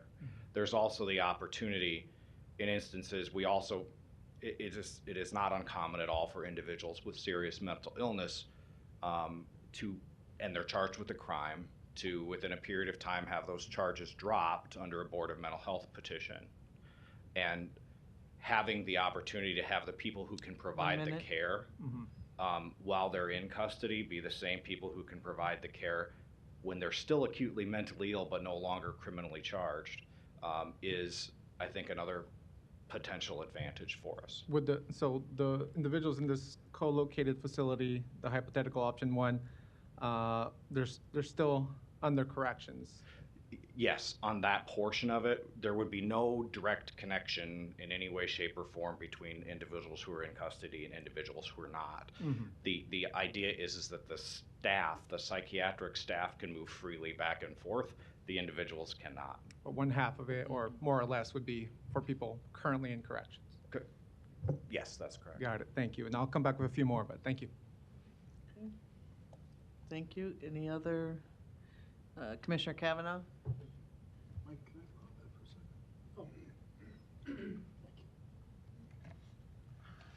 second? Just following up on Commissioner Garcia and some of the other comments regarding this.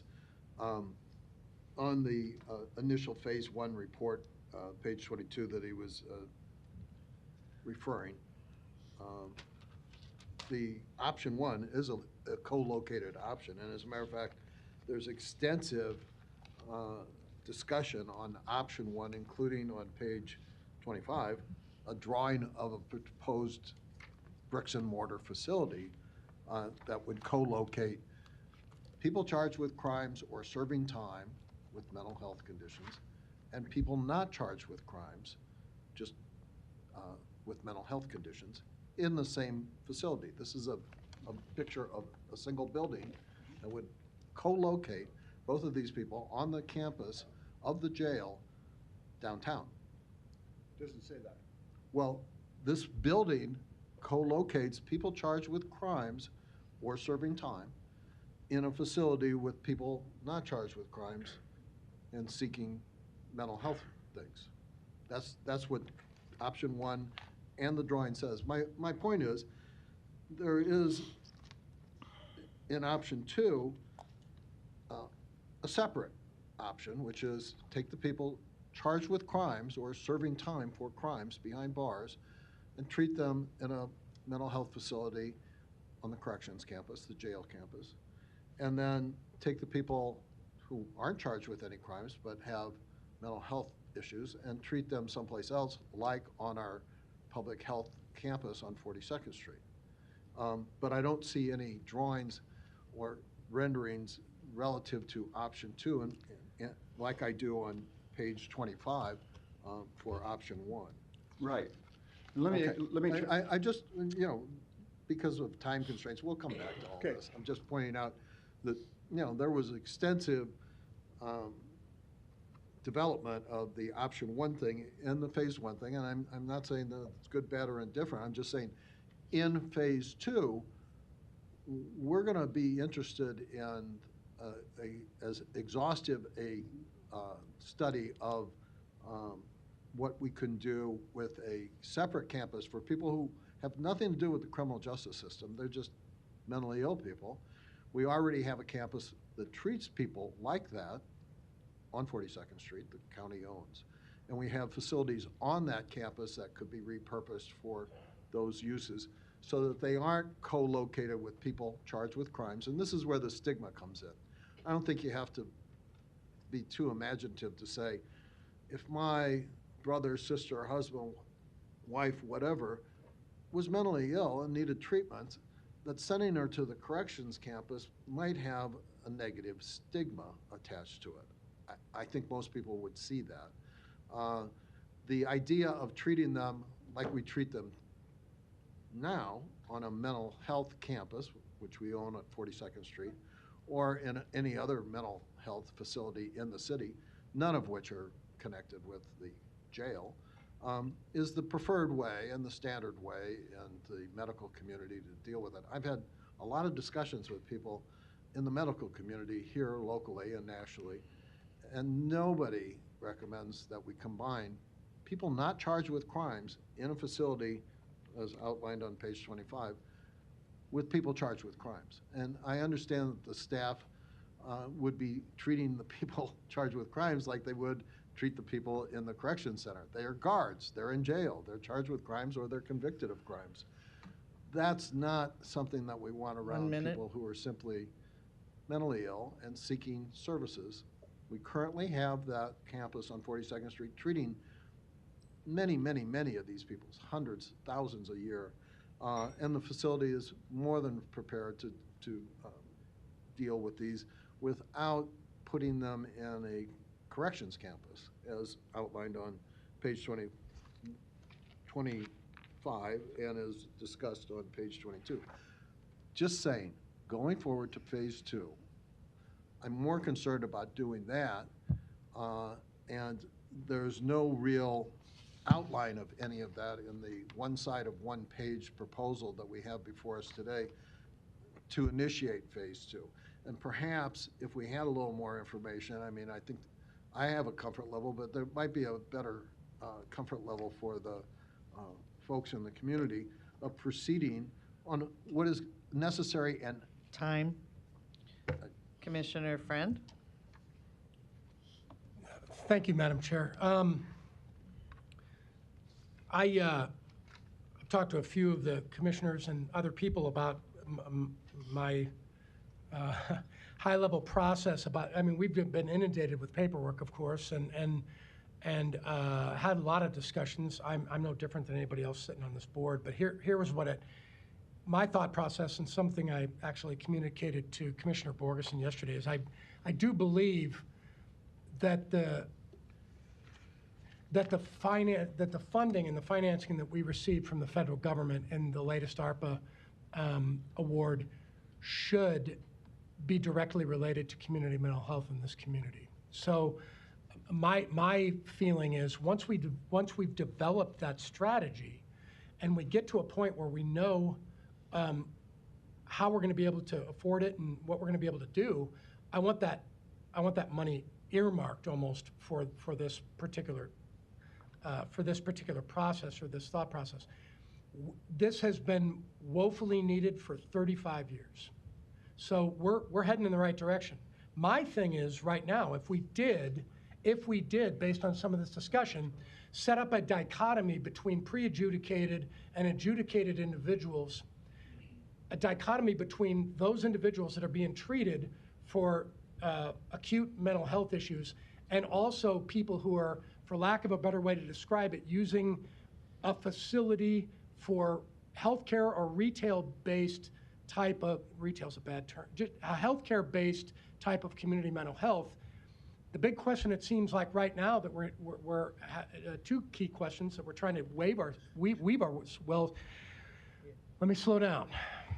Weave our way through is, A, where do we do it?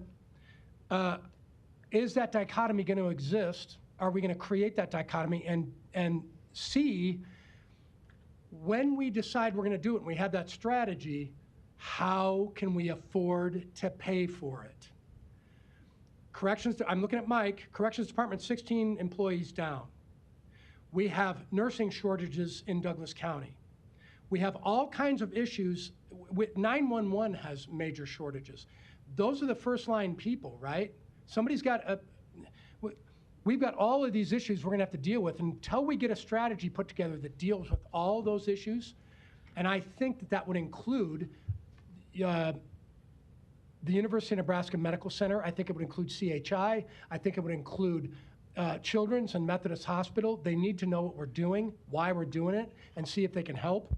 And then finally, the community mental health agencies and services that are currently existing and providing those type of things in this community, and how they might be able to be contracted with us and help us. Because if we do it, if we just do it, my fear is 20 years from now, I'll probably be long gone. I think it'll fail. I think if the government, I think if the county takes control of this, we'll follow Cook County, we'll follow Ramsey County, we'll follow all these other people, and we'll find misery. That's what we'll do. By the way, finally, 1:30, it won't take that long, I promise, Madam Chair.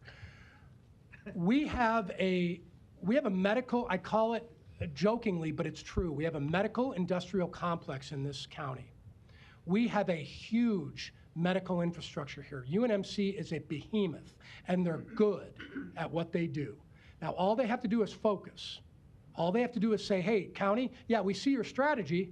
We know what you want to do. We can help, because I think they will. So to Commissioner Morgan's point earlier, I think these type of partnerships are integral.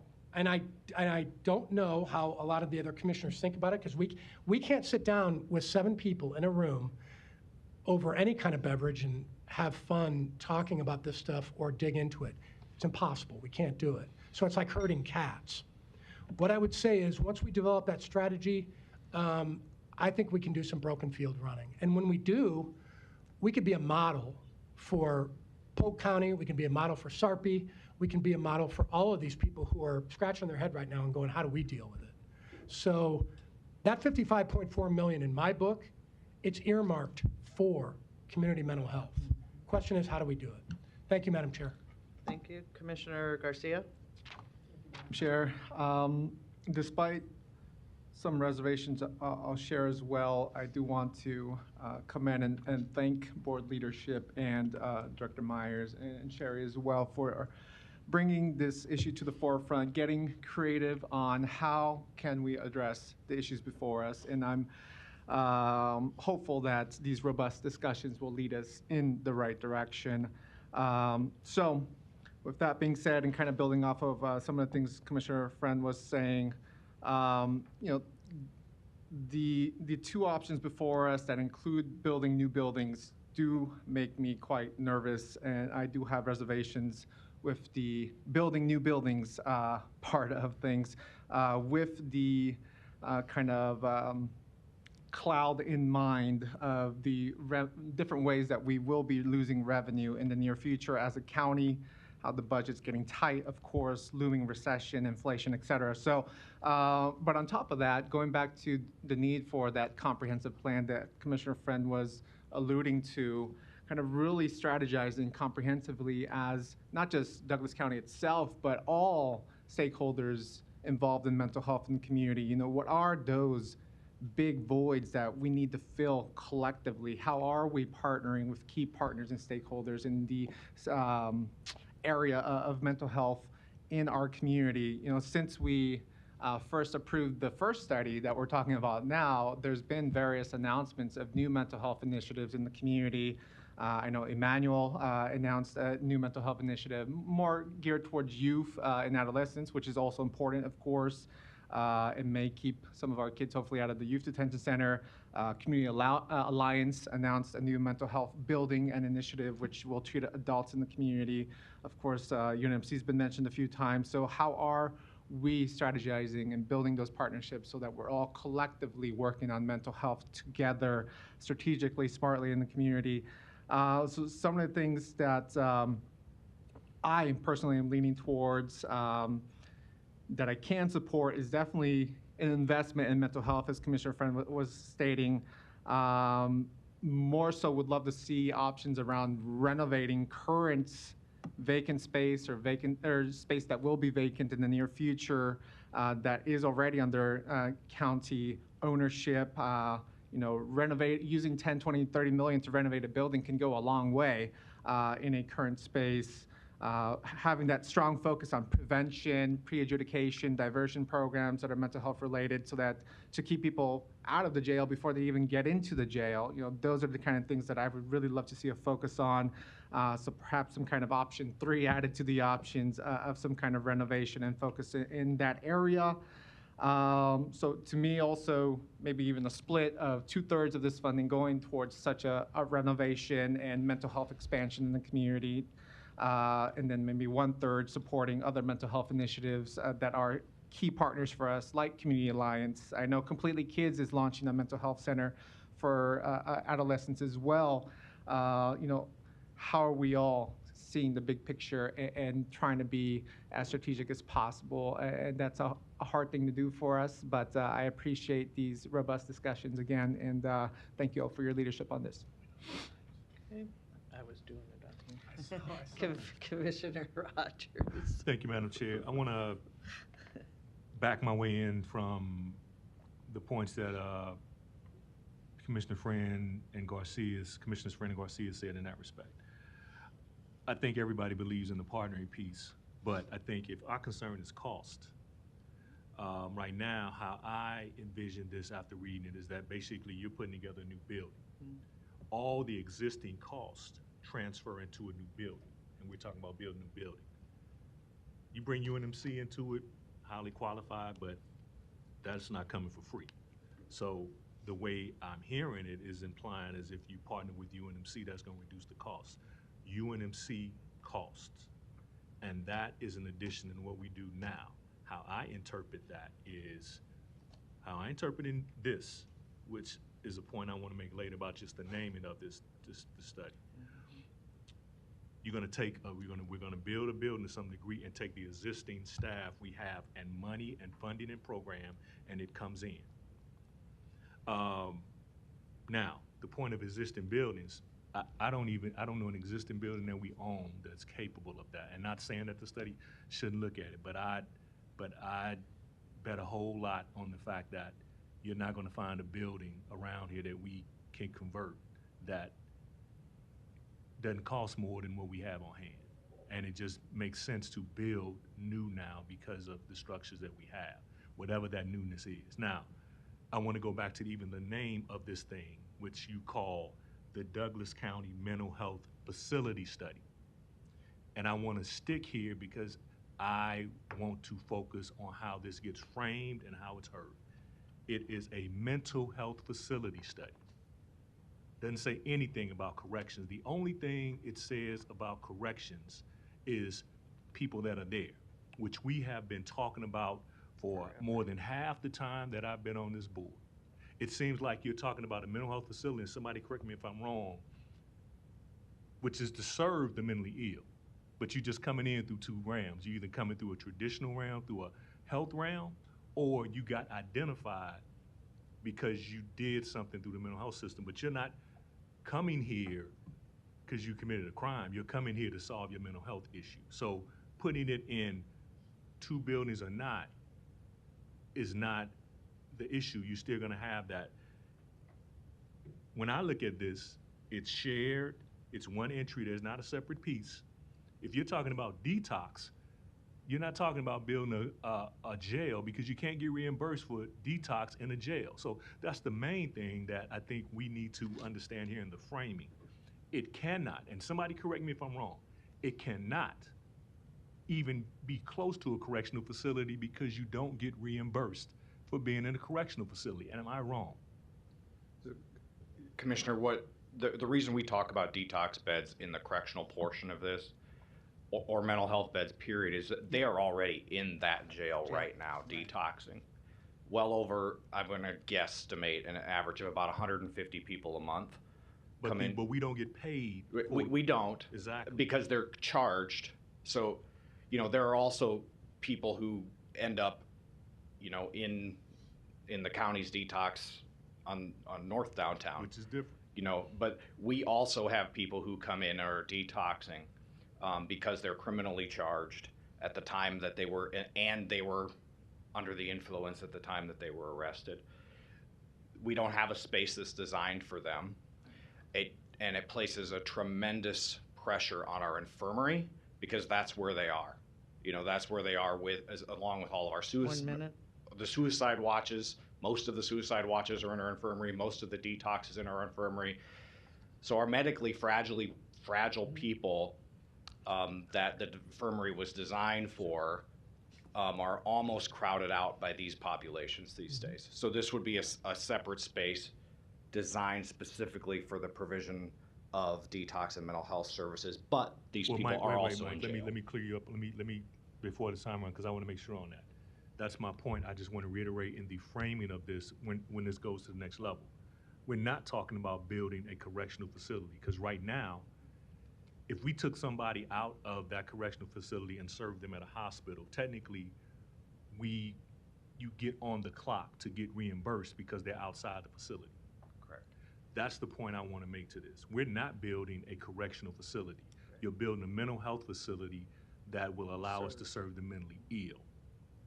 You can't get reimbursed building a jail. So anything somebody says with that is flat factually wrong. Thank you. Commissioner Boyle? So when I hear the discussions here, and I still feel like this whole process, we're not really defining our scope really well yet. With all due respect to Mr. Pavandra, that was an architect and engineering look at facilities. I know that there have been discussions with internal groups within the county just to see what the true needs are. So is our scope really figuring out what the county as an entity needs, or are we trying to really be the end all to be all for the community itself? And there's a lot of overlap there, but there's a lot of cost that goes into that too. So I feel like we're almost back to square one, to be honest with you. We're trying to figure out what's our scope. Do we want to just see what our mandates are? What do we have to do? And then fund that, because it's going to be really difficult to fund every single thing everybody wants to get done in the community. So I almost feel like we need a 20,000 foot view again of what do we have access to in our community, looking at the hospital systems, looking at the separate types of organizations that offer those types of services, and then start saying, okay, well, this we do need something for corrections. That's without a doubt as part of our obligation as county members, county board members. So, but what do we need that goes beyond that is not mandated? It's, to be honest with you, we have to do something that is fiscally responsible, but really hits the needs of those that are the most fragile in our community. And we may not be able to be the end all to do all to everybody, but we do have to take care of those basic needs. All right. So I think, again, all of this discussion, I'm going to use Commissioner Garcia's robust discussion is good, and that's the point of us kind of getting off the dime and moving forward with getting answers to those questions. And I envision if this moves forward, to have public hearings. We can schedule 4 right away, have those robust discussions with the community to have them look at what we're doing. I personally value what staff who are currently doing the job have to say about all of this. And as far as the stigma goes, I mean, Commissioner Rogers said it well, where, you know, we're serving people with from we're serving people with mental illness that happen to be from or going potentially into the correctional facility with our current staff who are amazing and do phenomenal work. They have worked well together for a number of years on how do they collaborate. As far as the stigma goes, you know, I've been in these discussions for a very long time, and I get frustrated when people bring that up because I can flip the coin. And I can flip the coin that we're stigmatizing those who are in our correctional facility with mental illness that, oh boy, can't touch you, or can't have anybody from the community come close to you because you're an incarcerated person with mental illness. To me, that's just as bad of a example of stigma. But what we're trying to do with this, and again, the discussions I think will show, is that we're getting rid of that discussion. And we could be potentially the leader in how do we work together with mental health services for folks, and yes, for folks that are incarcerated as well. I envision and hope to have conversations where we have that assessment center before they even enter a door to determine which door they should go into. So I'm excited about this. I think that, again, we have talked and worked, and again, I give credit to really the two staffs who are doing the work on this issue for all these years, and this allowing us the opportunity to get all of our questions and the scope and where do we want to go from here and how do we want to do it. We actually could be looked at on a national level of the leaders in how to address this. And so, again, I hope that we move forward, that I'll schedule the public hearings ASAP. We'll work with what that, again, scope should be, could be, will be, and all those other questions that keep coming up from the very beginning when we started to talk about this. So with that, there's no other commissioner lights, but is there anyone in the audience or on Zoom that would like to comment? Doug?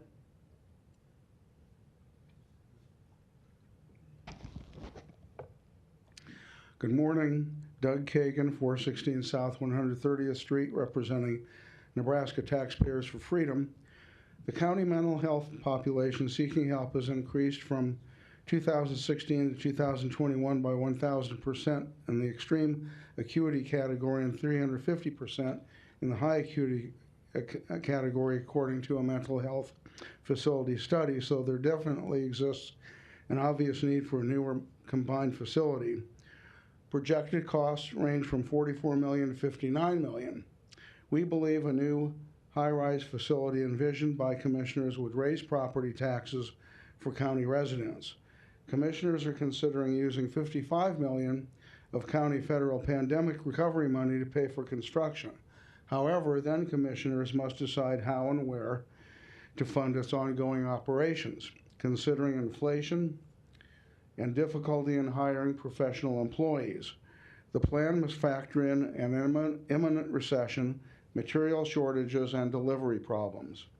Because of difficulty finding licensed therapists and other healthcare professionals to fill open positions at the county jail, logical to believe it would be similarly difficult to find such employees for a new standalone mental health facility. Based on the study completed this April, commissioners will decide what to build and where to locate it. The county now is considering only two options. One, to combine a community mental health facility with a corrections building. The second, to create two separate facilities, one for community mental health and another for corrections mental health. Downtown property is expensive, and demolition expenditures would increase the cost. The study invites adjacent neighbor property owner comment on a new facility. so a downtown venue would not win approval because nearby neighbors previously complained about the juvenile center proximity to the corrections facility driving away commercial traffic. Businesses and residents near a downtown site surely would object to its location as a threat to their customer base and safe living conditions. The two options offered by the mental health facility studies are not conducive to taxpayer support because total cost would lie with county property taxpayers. The tax-paying public amazingly not yet consulted about site locations or other elements, though planning a facility already has begun through an initial study, similar to how the county board handled the new juvenile detention center and court expansion surreptitiously. Because mental health is an issue everywhere, commissioners should investigate making a joint interlocal agreement with UNMC, CHI Health, or adjacent counties in order to share costs. Commissioners could investigate these options to build and or operate a joint mental health center. The joint facility could sit on county-owned property at the health center with additions to the existing structure at the former County Youth Detention Center at 42nd and Woolworth Avenue, or at another agreed-upon site elsewhere. We strongly urge commissioners to slow deliberations, explore these other options, and invite immediate public comment. Thank you. Thank you. Any other I'm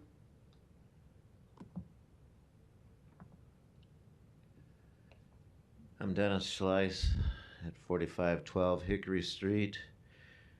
I and my family live close to the county campus on 42nd and can see how there is room there to construct a new mental health center. This location also is very close to the UNMC area, so common sense can tell us that the county should work with UNMC to find a way to either build or add on to an existing building at either location that could serve county residents and medical center patients. We're looking at tough economic times ahead, and putting a property tax burden on county families will only cause us additional financial pain. Thank you. Any other questions or comments?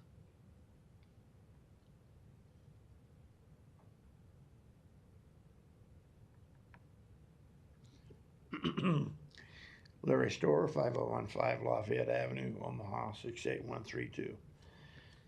You might think I'm a little ridiculous here today, but I've had some experience with social services and people in mental health situations, and one person referring you to another person and that person referring you to somebody else. But as I listened to everybody this morning, particularly Mr. Friend, and I thank him for his comments. When I was growing up, I remember reading 20,000 Leagues Under the Sea and seeing the movie. I also remember going to college and studying 1984 and seeing the movie 1984 and the movie Soylent Green. And those come to my mind today, particularly when we were talking about that expanse down here called UNMC. It used to be this small between Saddle Creek, Leavenworth, not even to Leavenworth, 42nd Street, not quite to 42nd Street. Farm Street, no, not quite, because there was something else there.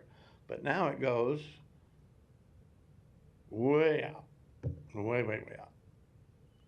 You're getting ready to tear down more buildings on the other side of Saddle Creek. I'm sorry, that's the city, I guess. But you've destroyed, the city and county have destroyed a lot of buildings that could have been used for this type of thing. And we have a Douglas County Health Center that's probably going to have to be torn down, something built there. So I don't understand the real problem here.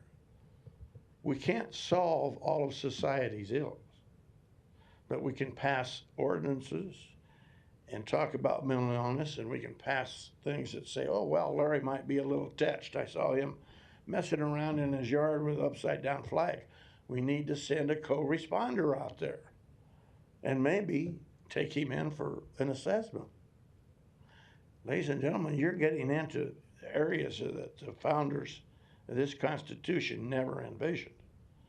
It might be your right because you are living in a state, but it's not your right to impound people in their freedoms. Think of when poor little Edward G. Robinson is put in that little room with the nice little video and given a little shot. We're going to help you pass away very serenely to very serene music. Think of Charlton Heston looking at those burning furnaces there. The body bags are going up the gangway to be disposed of. They couldn't solve all of society's problems either. There's always somebody behind the microphone, behind the screen, that's controlling things. We don't need to be a national thing here, and we don't need guidance from national people. How many experts do we have down there at UNMC? How many other locations? Why aren't we all together with the solutions if we're so smart? I grew up thinking that our government was smart. As I get older, I find out none of our governments are very smart.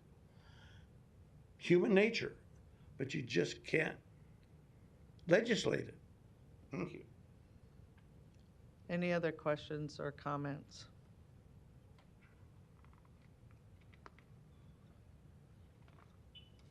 Hi, I'm Nicole LeClaire. You might remember me, some of you. I came to many, many meetings, starting with the Juvenile Justice Center, my mom as well. And I'm still watching regularly and taking notes and telling people all about what's going on. I want to commend you, Commissioner Borgeson and Commissioner Friend, for hearing that you want to be a leader in this current plan.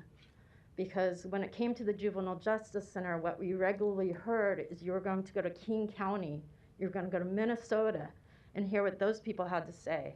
And what I regularly said when I got up here is, hey, Omaha's a great town. We have incredible people in this town. Why aren't we the leaders? We have land that those big cities do not have. So I'm really glad to hear that some thinking is changing. And we have incredible citizens. What I learned about 4 or 5 meetings a week during those 4 years is that the citizens of Omaha are amazing, and we're not listening to them. And I look at the Juvenile Justice Center, and I look at the businesses that are gone, and how it is affecting business, and how you all said it would not. You know, I know it's a pandemic, of course, I got a mask on. But this has affected things, whether you like it or not.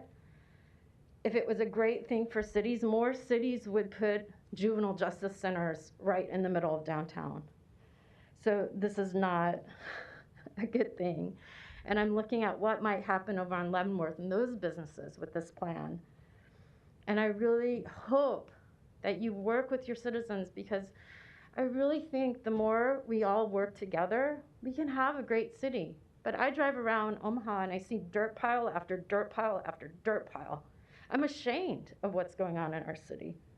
So I really hope you can use the buildings that we already have. You know, be creative, think outside of the box. I was just down at UNMC's clinic down on 13th and Leavenworth. That is an old building. It's a beautiful building, what they did inside. There's no reason. We talk about climate and what we're doing to the climate. You knock down buildings, that is very hard on our climate. So try to think outside of the box. I'm so happy to hear, Commissioner Borgeson, that you want to have meetings with the citizens, because I do think there are a lot of people who have a lot to say. And I just really, I've watched during the pandemic all these things going through with developers. And over they say they're going to have meetings, they're going to listen to the citizens. And I watch on item after item after the Juvenile Justice Center. Our leaders are not being leaders. They are not listening to the citizens. I don't know who they're listening to. I have a feeling it's developers and money. But you are not listening to the people. And it's going to affect our future. If you could just slow down, listen to people, really engage your wonderful constituents, we will have an amazing city. But right now I just see destruction. And I hope you can stop and, really take in what's going on. So thank you for letting me speak. Anyone else wishing to speak during this? I do want to make a couple of corrections, or not corrections, but I guess comments. That I think that the more we talk about this, a better understanding, because there were a lot of comments from some of the speakers that clearly they don't understand what we currently do. People are talking as if we're starting something brand new, when, again, I said it and I'm going to say it again. I don't mean to sound like a broken record, but we have been doing this for many years. Our community mental health center has been embedded into our nursing home since 1970. That is not good. A nursing home is a place where people live. That's their home. And there has been talk over the years to move the community mental health center out of the health center for that very purpose. And then we keep hearing about the partners like UNMC. I'm not against having partners, but I get frustrated because everybody's forgetting we have staff currently that have been doing this again since we've had our community mental health center since 1970. So we aren't creating something new. We're actually trying to we are trying to use the resources we currently have more collectively and better and together. And so these conversations, I think, will be good, because this area, I'm definitely hearing that most people really don't understand what we currently do and how they work together. But then how can we engage even further in using and collaborating those resources together? And again, utilizing current and long-term, in some cases, staff that have been doing this for a very long time. So again, I think for us to get from moving along, I hope that we would be able to move forward with phase 2 and address some of these issues that have been brought forth today. I'll say it again, I am very, very excited about being the leader in addressing this issue and seeing what we can do together moving forward. Commissioner Morgan, did you still want to say something? Yes. I just want to ask a couple questions, and maybe they're not very relevant. How many square feet do we occupy currently about? Is it around 10 to 15,000 at our 42nd Street facility?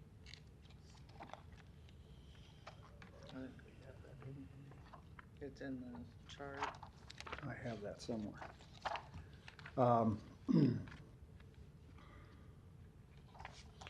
On page 13, we talk about the outpatient clinic and the day treatment clinic. The outpatient clinic is about 7,500 on the main level. The day treatment is another 3,000, so there's about 10,500 plus on the main level. And then on the 5th floor, there's about 19,750 square feet total. 19,000. 19,750, that Okay. entire 5th floor. And that's all used for mental health? Yes, that's entire. That's the entire mental health use of that health center campus. Okay.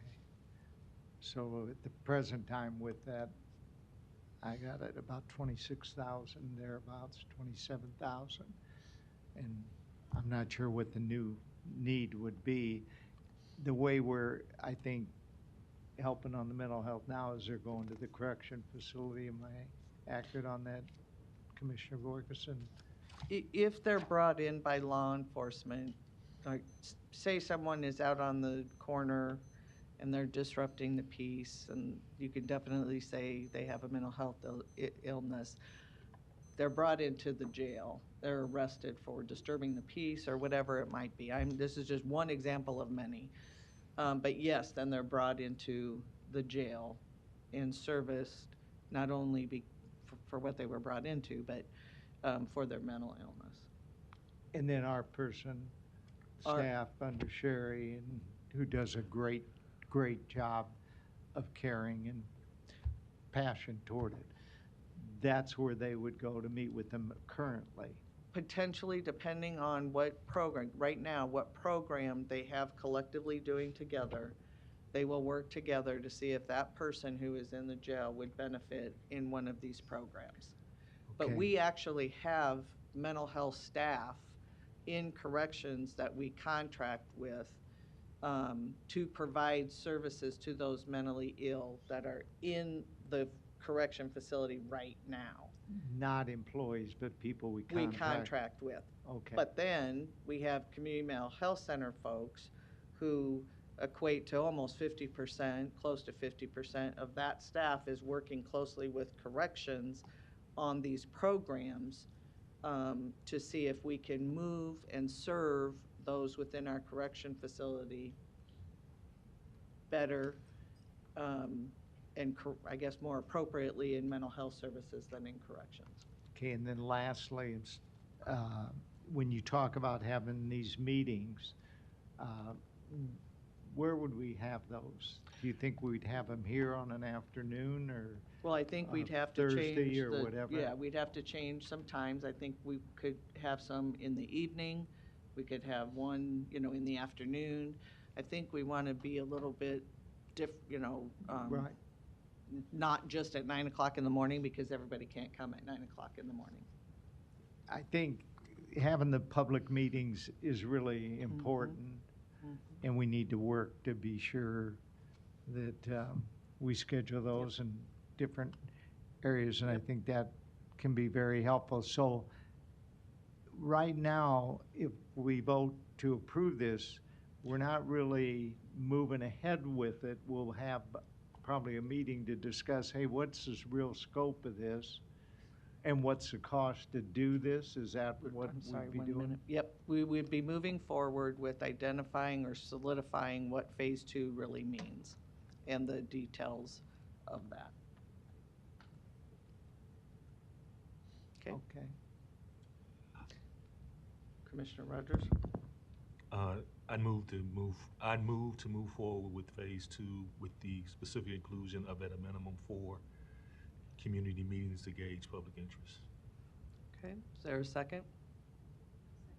There's a motion by Commissioner Rogers, seconded by Commissioner Boyle. Commissioner Kavanaugh? Yes, I think PJ brought up some good points about the scope and the time and the cost on this. I mean, there's nothing in this that says anything about any of those things.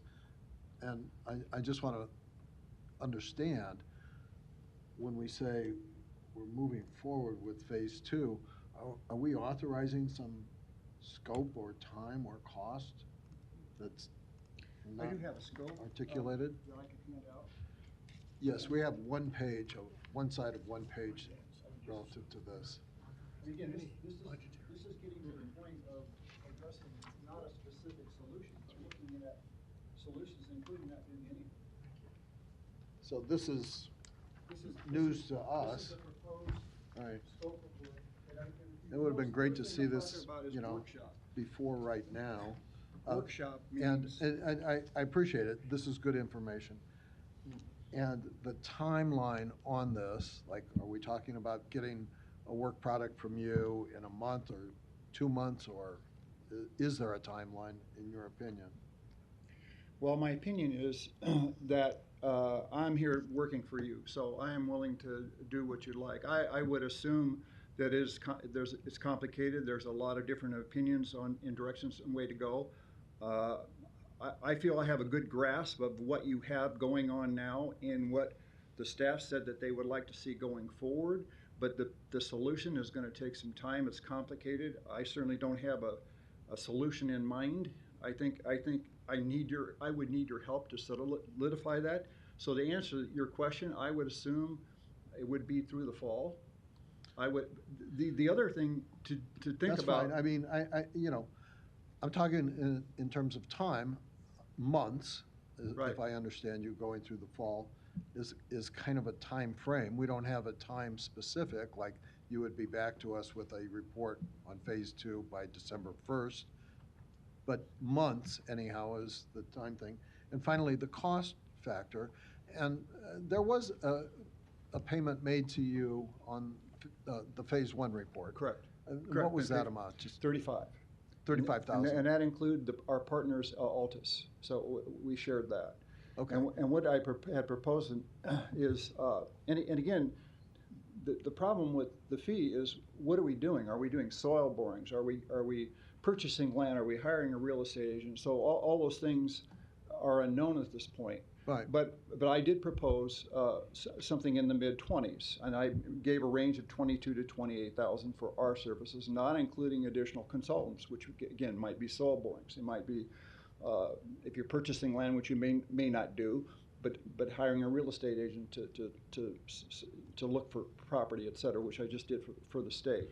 So that's basically. The other thing I think on timing is important to note is what I had heard, and I don't know if this is true. I had heard this talking to Mr. Leahy, is that the funds have to be expended by 2026. Yeah. And I don't know if that means December 31st, 2026. And so in our study on page 38, we created a timeline to have, and again, this was pie in the sky because we didn't know what the project was, but it's just laying out some milestones and steps that you need to take to expend that money by the end of 2026. So again, delaying, if you decide to do something and you want to use this money, delaying it for a long period of time, it might be impacting the ability to spend the money. I appreciate that. 1 minute. I guess we're in the ballpark for a scope document here, which I perused briefly, and it looks to be fairly adequate. Maybe there's some things that could go on that. We're flexible on that, I presume. Yes, And the time would be some months hence, allowing us to do information gathering, public hearings, and all the input that we talked about. And the cost would be somewhere, did you say, in the 20s? Yes. Okay. Mid-20s. Those seem to be reasonable general parameters. Are those incorporated in the motion that we're talking about generally? No, but they can be. In a subsequent motion? Okay. Yeah, subsequent. Yeah. Not spending any. We're not doing anything. This is like an intent resolution. Yes. Time. Commissioner Garcia? So maybe I missed it, but just as a point of clarification, voting yes on this is voting for continued services at an additional cost, or this is all a part of the 35,000 originally spent? It's additional. Okay. It's additional cost. So when we vote yes, hypothetically, do we know what that additional cost is? That is where I would ask that the motion does include that we move forward with phase 2 with a range of dollars for $22,000 to $28,000 for phase 2. No? I'd like to amend it to say not to. Or not to exceed, that's what I was looking for. Not to exceed $30,000. And I really respect you having to deal with us, especially me. But I thank you, and I think that we'd say that that's what we do.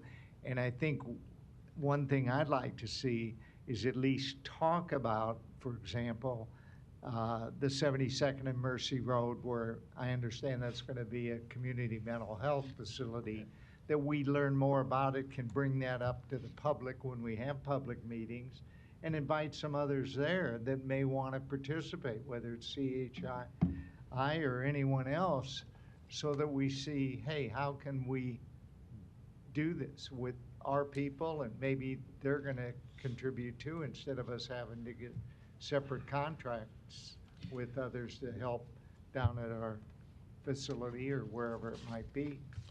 So there'll be future discussions. Okay, and we still need a contract, so this would just be moving forward for that purpose, but that would come back to this board.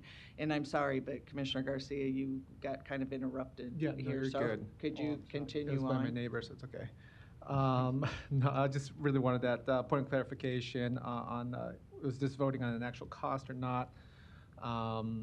Sounds like there would be an additional cost. So this phase two, very briefly, would explore all the cards on the table, whether it's the two options presented of a new building, whether it's no building, no development at all, whether it's possibly a renovation of something or other. All cards are still on the table. Is that correct? That's correct. I'm acting as the facilitator.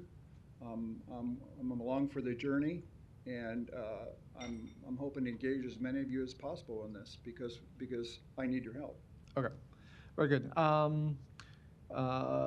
In with my slight conservative tendencies on some fiscal matters, right, Commissioner Friend, I would think that we could engage constituents with some public discussion and hearings, through our own kind of personnel and not needing to spend more on that. But hearing that all cards are still on the table and for the sake of being collegial, I will support this. Okay, any other? There is a motion to move forward with phase two. A contract will be brought back to this board for approval, and details of outlining the financial commitment we will make for that phase two. Madam Chair, if I Yeah. may, the motion is just to utilize Carlson West Bonder Architects for phase two Yeah. of the mental health space study? Yeah. Nothing else? Nope. Okay, all right. Okay. All right, please. There was a motion by Commissioner Rogers, seconded by Commissioner Boyle. Please vote. One moment, please.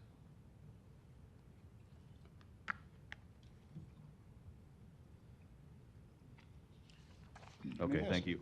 Just a brief question. Can I, so at your next meeting, do you want me to have a formal contract to look at? Yes. Okay. Yes. And I'll try to be more precise on incorporating your comments. Yep.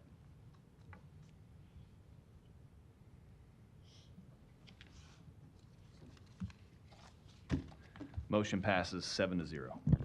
Thank you very much. Appreciate it. Human Resources, the weekly personnel report from Civil Service as presented. Nothing on legislation at this time. We do have need for an executive session for labor negotiations. Sorry. Is there a motion to go into executive session? Second. Motion by Commissioner Boyle, seconded by Commissioner Friend. Please vote.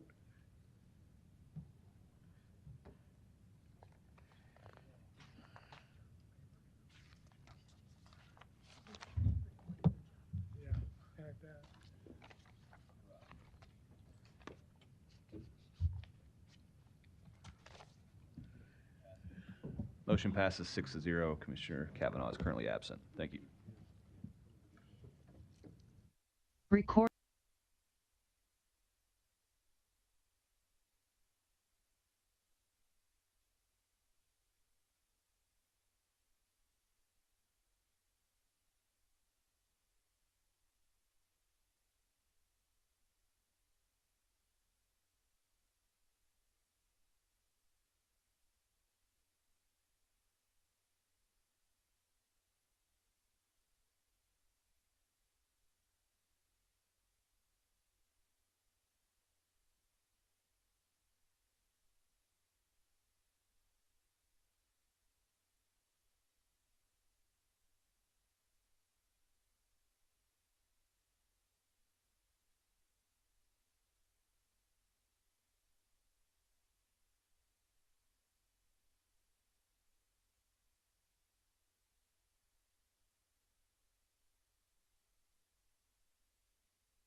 Motion passes 7-0. We're adjourned at 12:50 PM.